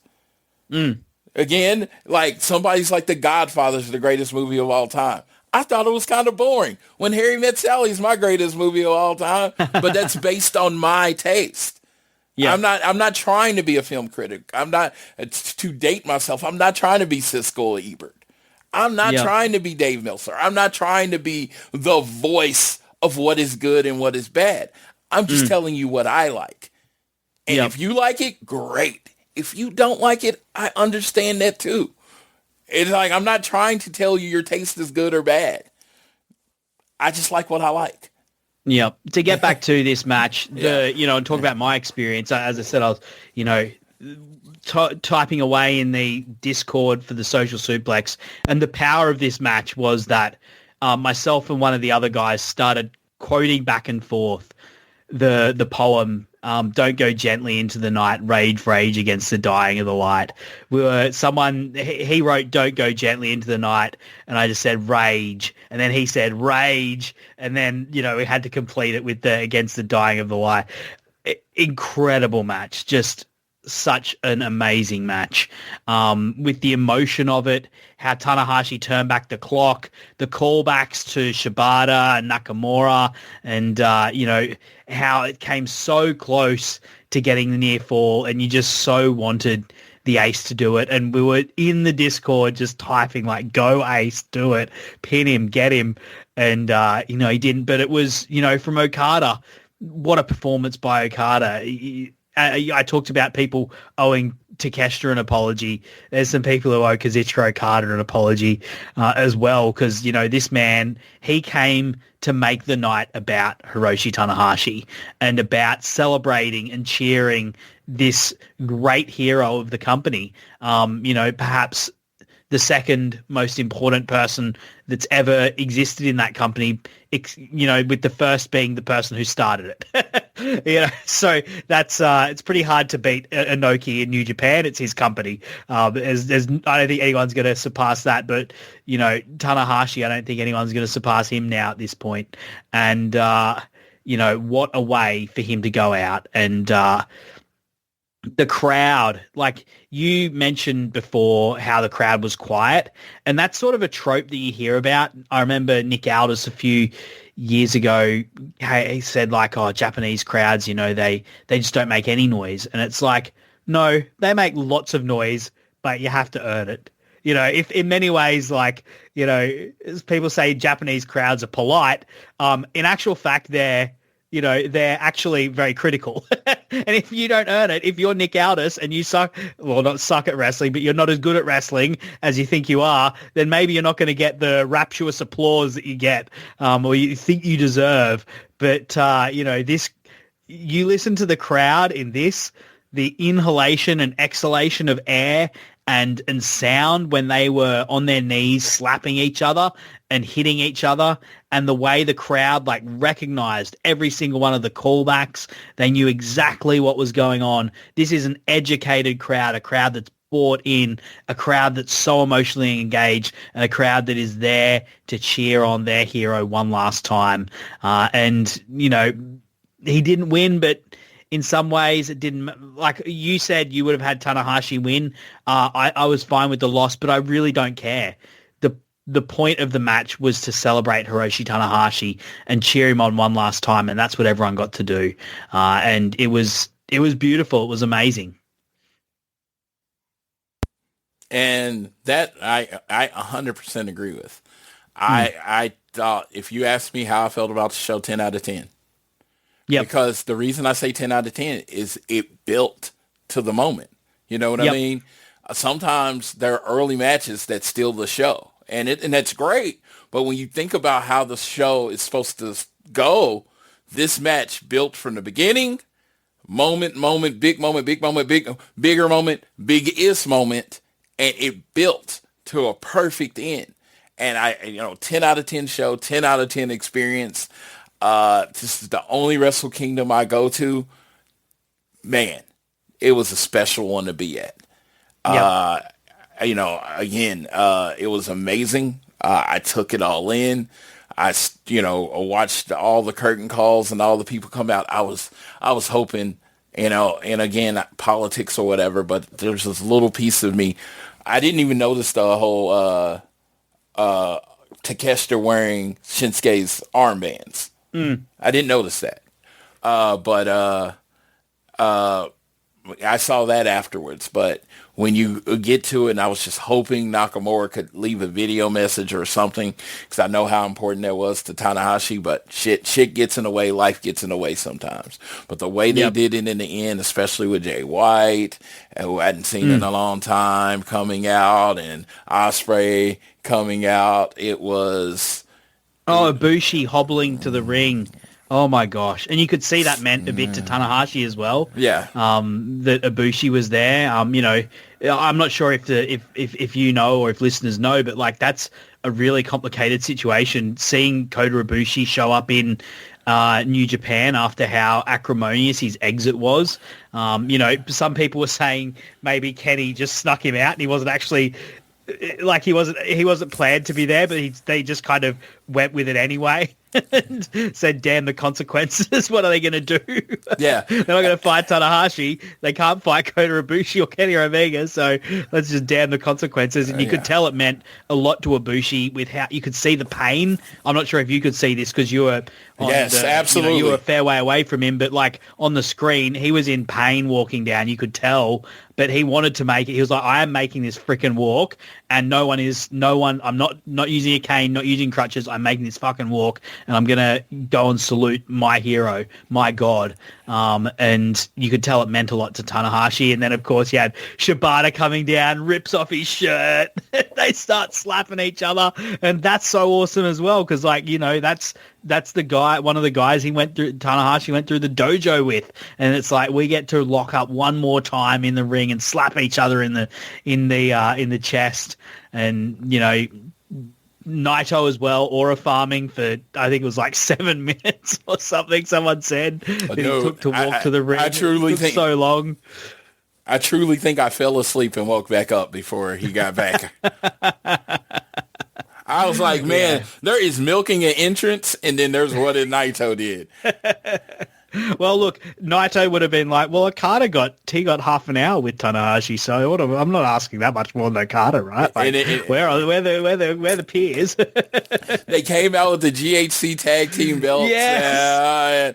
And you know. Oh, what a worker. Oh, dude, yeah. So, you know, anyone that kind of made the moment about him, it was Naito. He did kind of, yes. That's Naito. Anyway, that's wrestling. That's politics. Or actually, I will just shout outs to Muta and, you know, him being the grandpa trying to use the smartphone in the ring. Yes. That was beautiful. That was brilliant. And very relatable as well. Yes, dude. Yes. Now, any last thoughts about Wrestle Kingdom before we sort of move along with your trip? Because we've, you know, at 2 hours in and we're only on the second day of your trip. Floyd, so I mean, might have to power through the rest of the week. Well, that's what happens when you do the big part of your trip the day, you know, like that's basically your first day. But no, ultimate 10 out of 10. If you can. Because I never want to put pressure on someone that is like, oh, you gotta go. I always feel like it's an expensive trip. It's an expensive trip. I think it puts an undue pressure, like you're not a wrestling fan if you don't go to wrestling. No, it's nothing like that. If you can save, if you can budget, if you can do whatever you have to do and make it over there, I'm just going to tell you it's worth it. The experience of Japan and watching in front of the Japan crowd was worth it to me. I think it is something, if you do have the ability to see, you should see it to me. But, you know, there's a lot of other things in life. Don't get me wrong. It's not the most important thing. It's not the thing you gotta do. It's just, if you can, do it. If you can't, you can't. And you just, you know, but it was great to be there alive and experience, and it was an amazing emotional thing. It was more than what I wanted. It was more than it exceeded my expectations by quite a bit. Yep. And look, I'll echo that. Obviously this is a podcast that's about your trip, but I'll just echo it. Like Wrestle Kingdom, I hadn't watched a full show of wrestling for quite a while, and it just awoken back within me a love of wrestling. You know, they completely nailed what they had to. Like the Aaron Wolf nailed it. Absolutely. The Takeshita Tsuji could not have been, like, I don't think they could have done that better.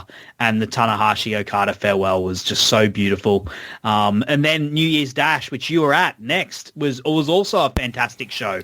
Like, it was, you know, it set up, there was angles, it set things up. There was a great match at the end. What were your thoughts from New Year's Dash, Floyd? It definitely reminded me of a Raw after Mania. The crowd was like the most passionate fans. They were louder through the show. It was like, I actually heard some whoops, like woo, and it wasn't Americans. It was like Japanese people. Very much more, now that Takeshita wasn't champion, this crowd was very much pro Takeshita. They just didn't want him to be the champion. They were cheering him, you know, when he did the stuff with ELP. They were like, oh, and I had my little, so I had decided, I was like, man, I'm going to watch this. I brought my little Takeshita towel, and I was like, Takeshita. I was like really like trying to catch the vibe, and they were louder than, you know, I was trying to be respectful, and they ended up being loud, and I was just like, oh man, I'm digging it, and oh God. So in the main event, I'm just skip right to the main event. The show was the show. Hell yeah, I wanted to talk about the main event with you. Dude, the main event, fucking Knockout Brothers. Dax asked How good are they? Dak asked the question, who do you want to see them face? It didn't matter the company. Knockout Brothers was like second for me. And it was because of Yuta Ice. Oh my God. It's funny. It's American versus Japanese. He's a complete comedy wrestler if he's in America. Because he's kind of playing like a cholo gangster dude, but he's Asian. I don't think that would, I don't think that plays in America because people would laugh. Yeah, it's a bit of cultural appropriation there, but but in Japan, I actually watched this video on like the TV in there. There is a subculture that is of Japan that is very much respectful and honoring that cholo culture. I forgot what it was called. And so it is something that identifies with Japanese people. And he seems to play the character well. And Oscar is just a big old pale dude. And like, I always look at him like, man, you make Sheamus look dark skinned. And then, and they were wrestling, they were wrestling. Zack and Morishima? Yeah. And Rura, whatever. Sorry, as I said, I'm getting back into New Japan. So I will say this: there was no heel and face in that match. The crowd was going crazy for both of them. If your purpose was to like make Rohei Iwa. Yeah. The purpose was to get him over in a loss. He was fully over. Zack was fully over. The tag team was fully over. That match was fucking awesome. So at the end, he didn't cut the promo. Of course, I don't understand it. So like, I brought up my Google Translate, and this is my one big faux pas of the wrestling thing. So I have my phone on what I assume is mute. So it won't ring, but I didn't have the volume off. So I had pressed the record and I just wanted to read what he was saying. Yeah, and then my phone started talking. I was like, oh shit. And I had to turn it off real quick and put it in my pocket. I was like, oh shit, I didn't mean to do that because I thought my volume was off. I was wrong. But, I got the gist of it after. He basically said they weren't leaving. They weren't, no matter the rumors, they weren't leaving. That was the gist of it. Yeah. No matter the rumors that we placed, I'm not leaving. Yes, I will say this. That was probably the most American I felt because I literally had no idea what was going on. And I'm sitting next to JR, and my friend Dan that knows a little Japanese is away from us because he had to sit from us. And I'm just sitting up there. And they would go, yeah, and I just clap when they clapped. Yeah. I had no idea what I was clapping for. They could have been like, you see that guy Floyd over here? I hate him. And I would have clapped because I was just mimicking what everybody else was doing.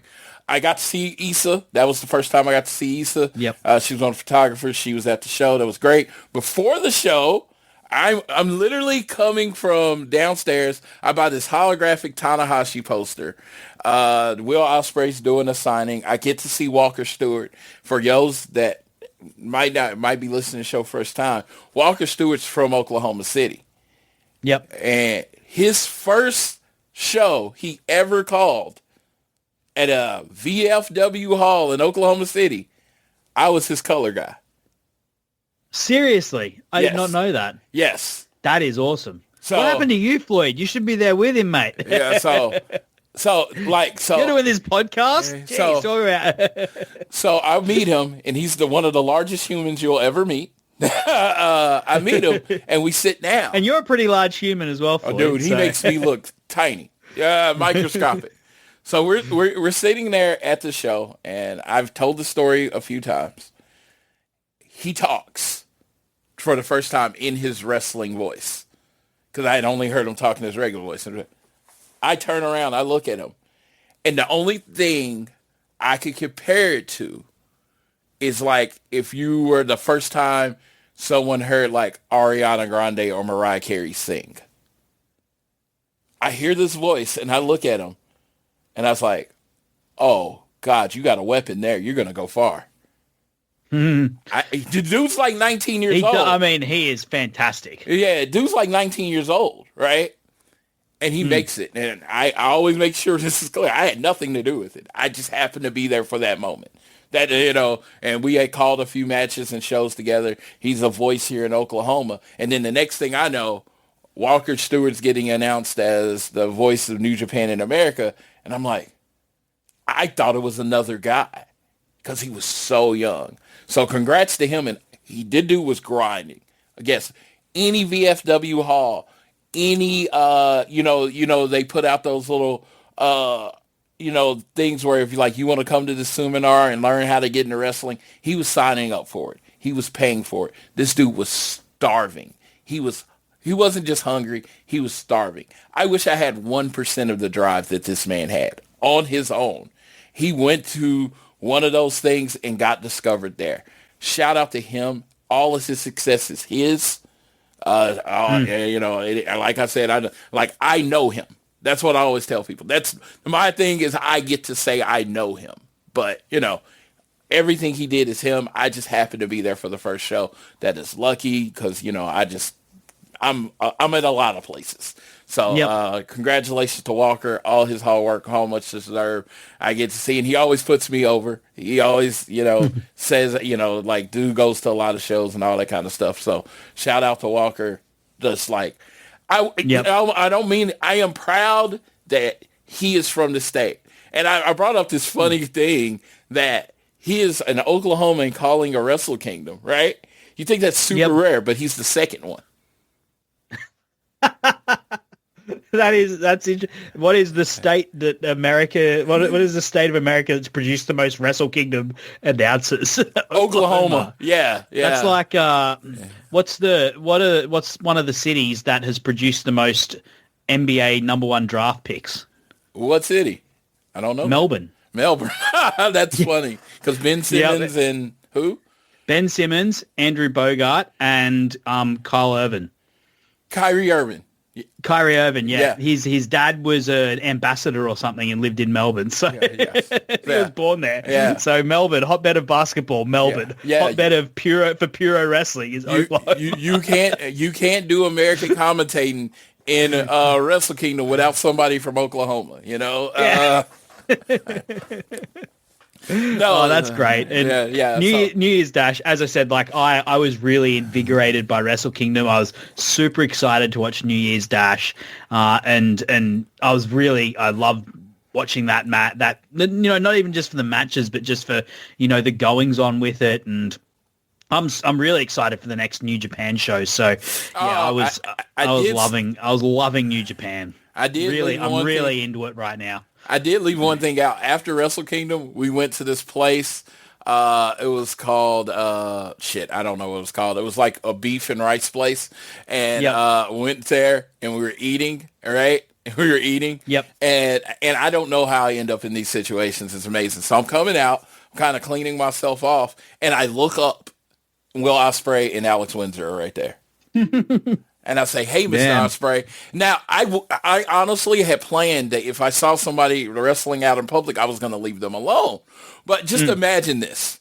You're walking out, just kind of cleaning yourself off, not paying attention to what's kind of going on. You're getting ready to go back to your hotel, and you look up, and one of the best wrestlers in the world is there with his wife. Yeah, just in my natural Floydness, I had to say hi. You know what I mean? And he gave me... It's a nice thing to do. Let me say this. He gave me the biggest don't fucking talk to me or look at me face ever I've ever seen. Ever in my life. Ever in my life. And I immediately just I said, hi, Alex. I said, hi, Alex, because I didn't want to ignore her. And I went over to my spot and I basically pretended like he wasn't there.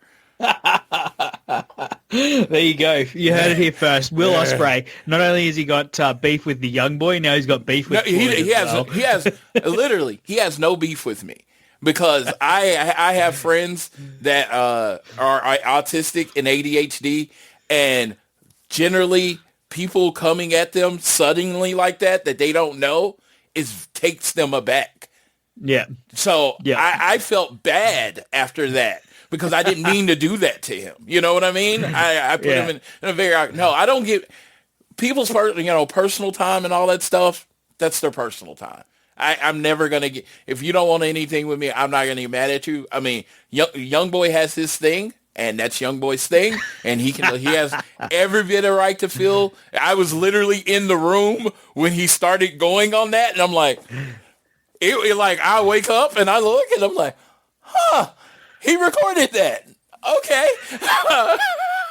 Okay. And I went about my business.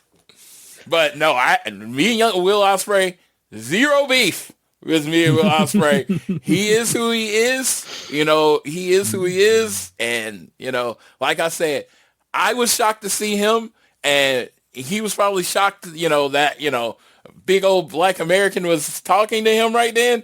And we both shocked each other, but his reaction to shock, because he is autistic, is probably a little different than my reaction. Probably a lot different than my reaction. I try not to put myself in someone's shoes, especially since I didn't experience it. So I hold no ill will to him. I got the message from that look. And Alex kind of smiled. She smiled because I was like, hey, but you could, like I said, he did not want to talk to us at all. He's like, I was like, New Japan, you need catering, because that man needed to eat and he didn't want to see us. Okay. Let's look. That's the wrestling portion of this show. Yes. Wrestle Kingdom, New Year's Dash. You did have a few more days left in Japan, so I'll get some high level thoughts of some of the things you did, what the highlights were. We've got a question from a listener as well. But what are the sorts of the things that you hit on those days that you had?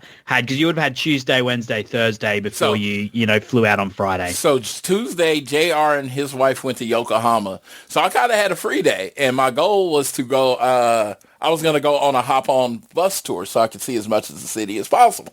Well, it was sold out. And then there was another bus tour that was like... Some tourists in the city for something big, right? Yeah. So there was another bus tour, and it was kind of expensive, but, I saved money. So I was going to go on that. But you had to be there at 7:20. I don't think we walked into our room till 1 o'clock or 2 o'clock Japan time. So I wasn't going to be anywhere at 7:20. So me and my friend Dan decided to just kind of go exploring on our own. He wanted to go to this place called Ueno Park.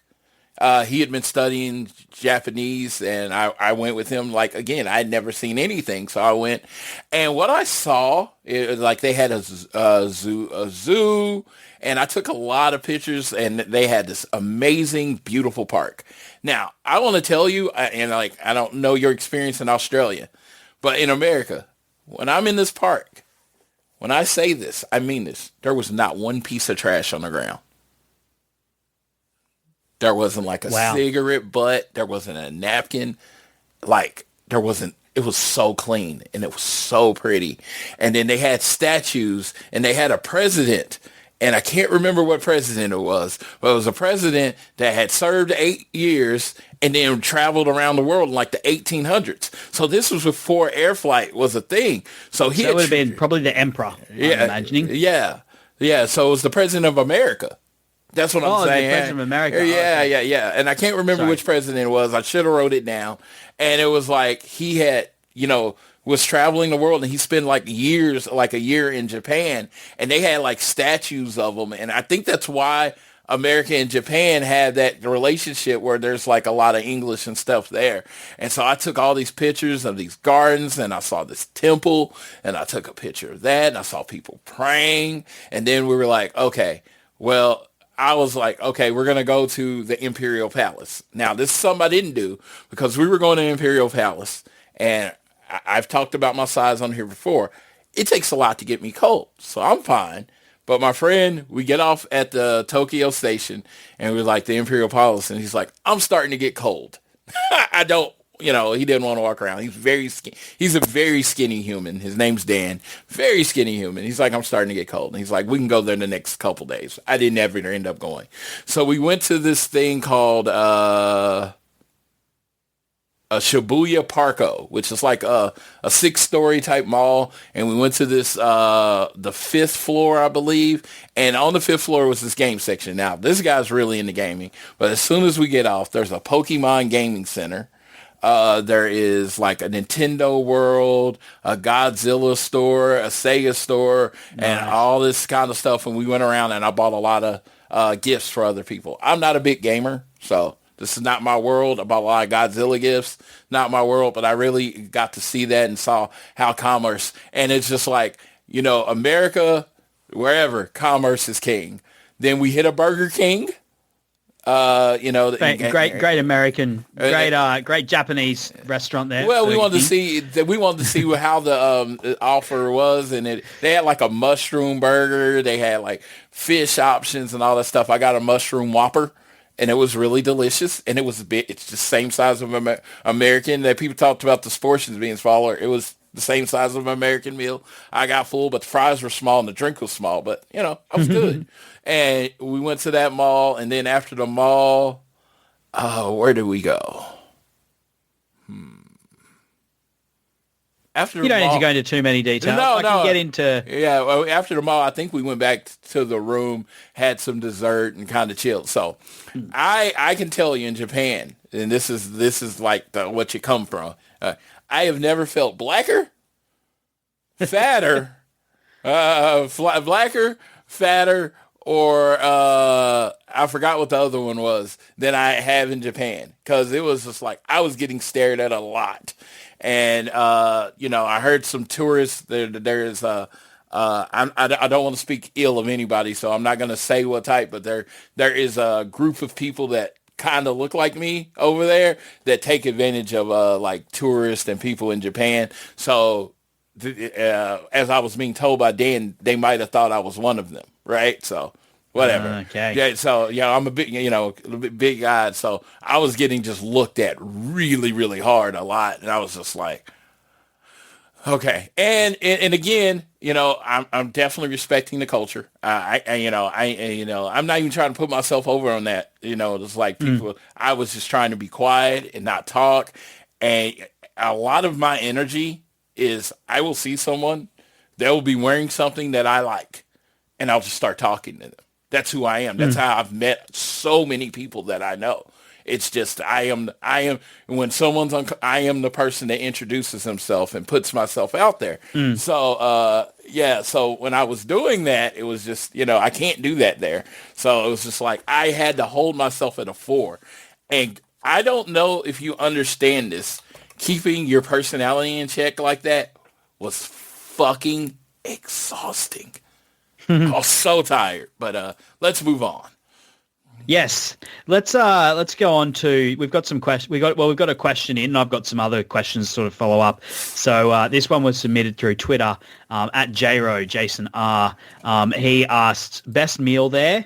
Now that I know you don't use public transport. How did you go over there? Okay, so best meal. Best meal. So the day after, the day after we went to Sushiro. Sushiro is a sushi place. I had never had sushi.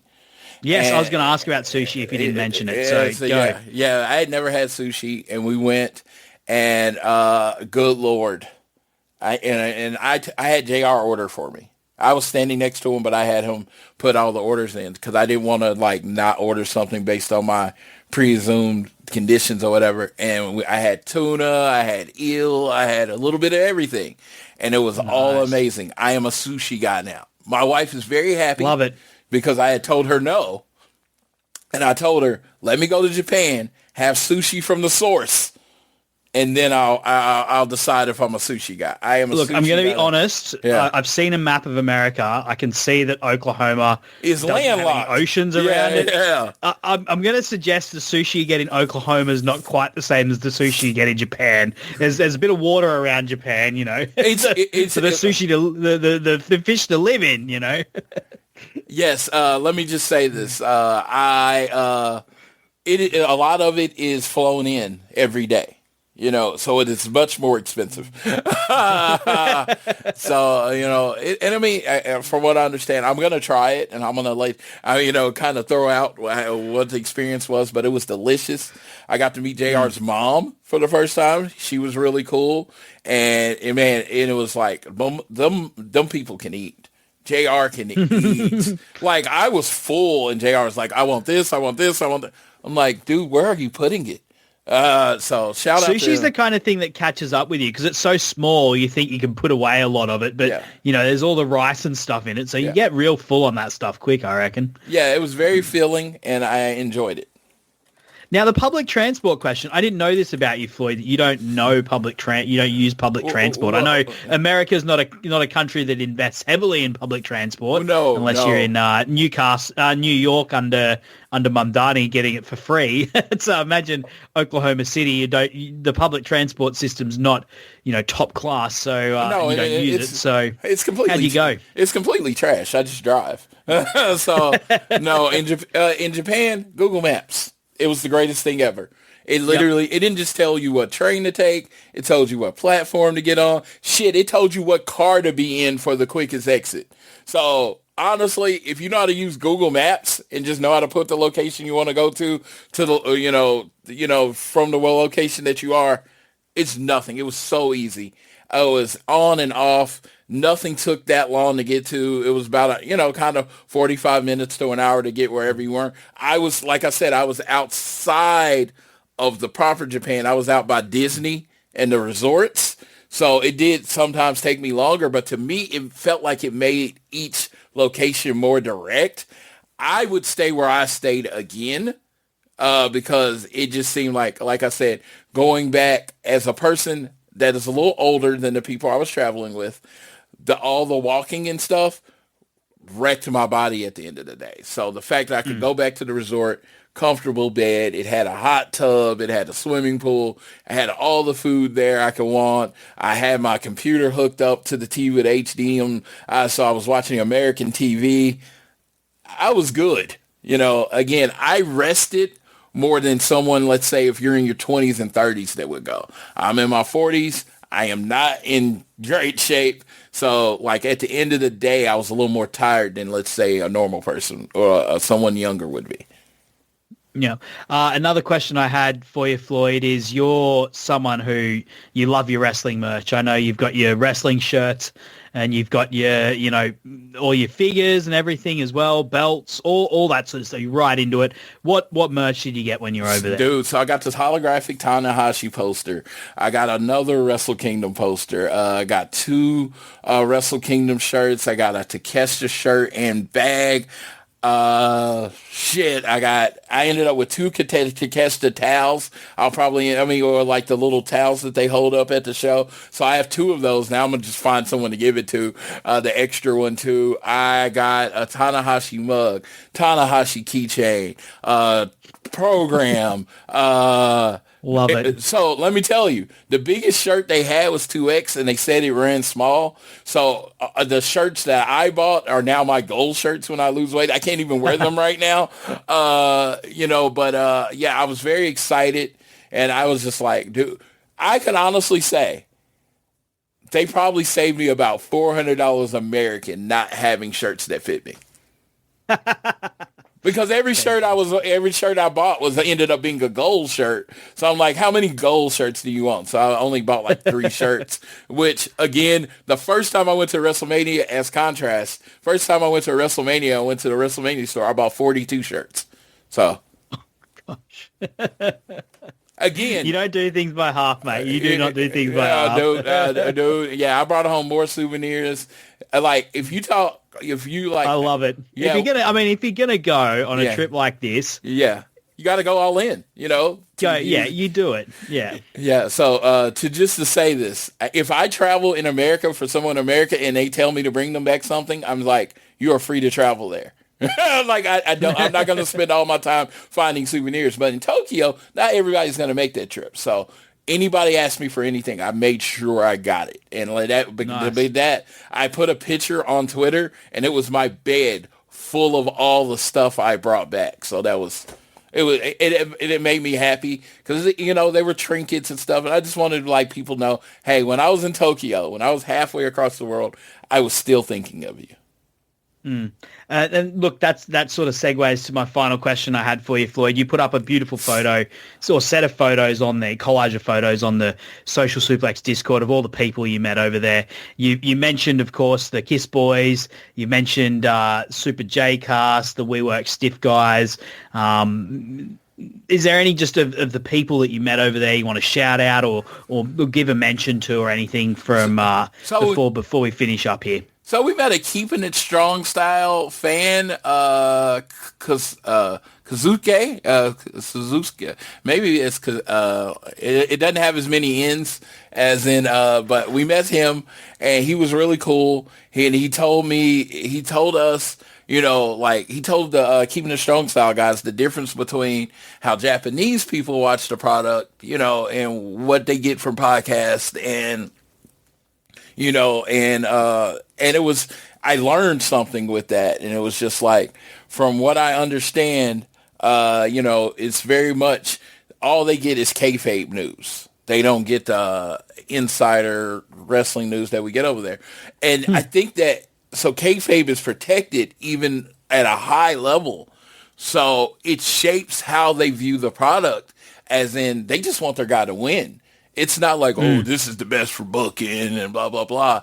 It is large. It's a large, seems like my take from it is it seems there is a larger, more people there that is watching fully invested in kayfabe versus, and like I said, I don't really like using that word. It's not my word, but it's the word we've grown to use. Okay. Yeah. So I'm fully invested in just wrestling, watching the show, and wanting their guy to win. And what's more entertaining for them than here, where when you watch TV, it's like, oh, this happened. What's it gonna lead to? This happened. What's it gonna lead to? And it's just like, I feel like they are lucky to have that experience.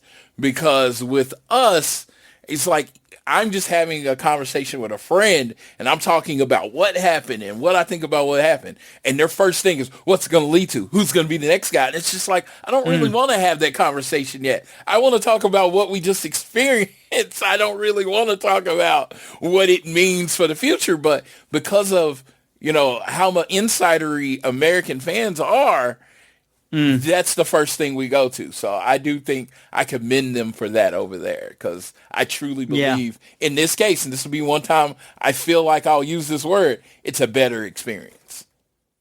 Yeah, look, I completely agree with you there, Floyd. I don't know. The next one of the big things that pisses me off and frustrates me is like the next mannerism. Like everything, it's always about what's coming next.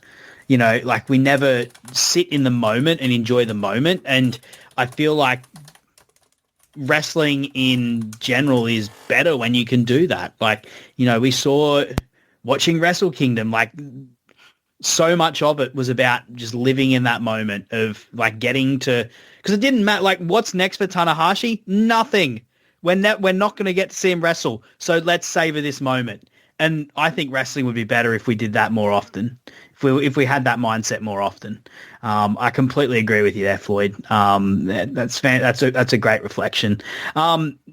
Anything lastly that you'd like to say about your trip to Japan?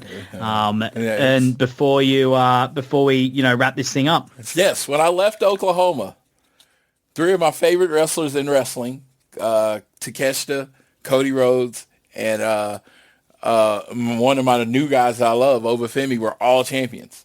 By the time I landed in America, none of them were champions. That was my first. Leave again. Yeah, that was my first week of the new year. So I know. Honestly, shout out. But your favorite singles wrestler, MJF, is still champion. So Shout out to everybody that I met in Japan, just to the country. It's a beautiful country. I hope everybody gets to experience it. It was, I hope anybody that can experience it. If you're on the fence about taking a trip and you can afford to, absolutely do it. It's a beautiful country. It's a beautiful people. Again, I was ready to come home. but because of my unique personality, I was physically exhausted trying to stay quiet. Not even trying. I stayed quiet. I didn't try. I did it. I was physically exhausting. And you will never understand. If you're not me, you will never understand what I mean by that situation. If you're not a talker, if you're not a person that just talks to strangers and just takes in experiences, you'll never understand what I'm talking about. But if you are a talker, if you're a person that is communication, when to bring yourself back that much and have to hold yourself back constantly all day and not be yourself, I was exhausted. By the time I got on that plane, I was so ready to get home. I was like, I got off the plane in Oklahoma and I was almost just ready to yell as loud as I possibly could, because you can't make phone calls in public. You can't do this. You can't do anything really. To me, you can't do anything because I grew up completely different from that. And I want to let everybody know this is about my experience. I'm not shitting on Japan. It's just different than what I'm used to. And some people like being around what they're not used to and love it, and some people aren't. My friend Dan loved it. All I heard about all week was how much Japan is just better than America, and it was just like, okay, bro, calm down. You do know we got to go back home, right? So, no, but shout out. It was beautiful. It's interesting to hear these sorts of things, though, Floyd. I like you say, even though like it's a difficult experience you had, your reflection on something is difficult. It's just interesting because it's interesting to know about these different cultures, different ways people do things. Yeah, and I was very happy to have done it. It was amazing. I really want everyone to understand. It was a 10 out of 10 experience. Me saying that is not taking away from my experience. It's just giving you a unique insight into who I am as a person and how you might think, like, someone might go there and it's like, oh, it's so much more quiet. It's peaceful. No one talks to you. It's amazing, which was my friend's experience to me. And I'm like, oh my God, like, no one talks to you. It is too quiet. It is too this. It is too that. I needed noise. It just didn't seem like I'm on crowds of it and of trains. And unless you got on with the person, no one was talking to anyone. I was like, how do you meet people? How do you flirt? How do you do any of that? Because no one seems to talk to anyone that they don't know, but they do it. Again, it's a huge country of huge people, so they're obviously meeting each other. But I just didn't, it didn't seem like, for me, again, most of my friends, I didn't meet like online. We were in lines meeting wrestlers. They just happened to get stuck next to me. And guess what's going to happen if you stand next to me? I'm going to talk to you. I'm going to find something to talk about. Let's go. We're going to waste the time. So it was a very unique experience. Again, not better, not worse, just different. And that pretty much sums up my trip of a lifetime. And our most important person I want to thank, and y'all often hear this, so I want to thank my wife. She allows me to go on these trips, and and when I say allows, I don't ever have to convince her. She fully knew who I was as a person when we met. She fully supports me, goes on the trips, but she gives me something to come home to. I come home to my wife, I come home with our dog, and I'm just as happy as I was at the event, because this is my place. So I think everybody hopefully everybody gets that in life, a place that their spot that they feel comfortable in. She is my place. So shout out to her. She'll never hear the show, but I still shall never hear the show, but I still just want to always let her know that I appreciate her existence and love her more than anything in the world. And shout out to you too, Floyd. Yeah, thank you for having me on this podcast.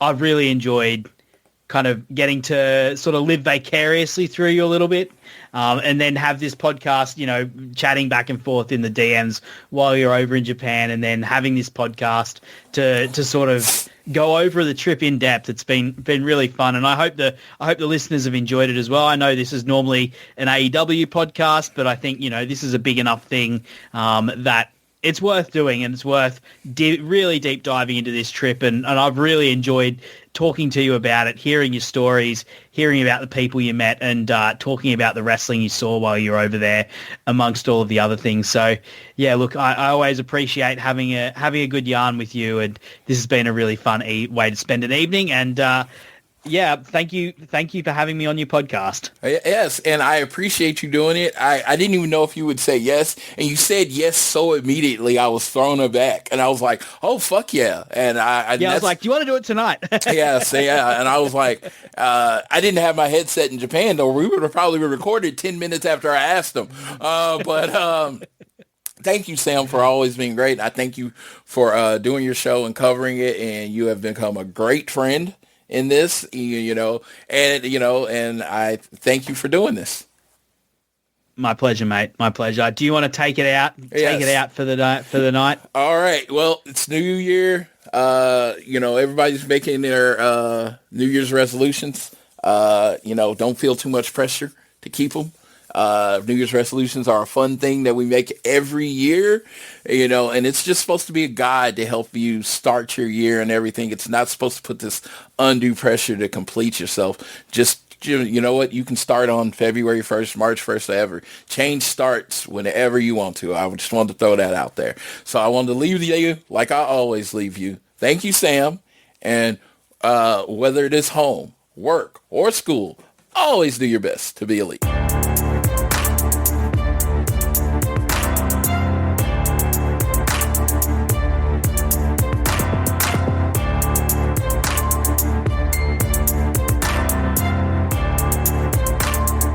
If you're a podcast host, listen up, this one's for you. My name is Allie Jackson. I'm the host of Finding Mr. Height, a dating and relationship podcast that I've been doing for 4 years now, sharing my positive and practical approach to dating that's built on my own life experience. And I wanted to share another experience that I've had, my secret behind monetizing my show. It's called Red Circle, and I was just telling my colleague about how much I love their platform. With Red Circle, not only am I getting a seamless hosting experience, but I also love the support I receive in ad sales. It's not just typical ad sales either. It's targeted opportunities based on my show and my life. And the platform is super simple. You just set your preferences and Red Circle matches you with sponsors that align with your show. You can vet every opportunity and their platform gives you great analytics. More recently too, my Red Circle team has brought me opportunities outside of my podcast on social media to really augment the podcast partnerships, bring them full circle. I just can't recommend them enough. If you want to give it a try, go to redcircle.com to get your free trial. That's redcircle.com for a free trial.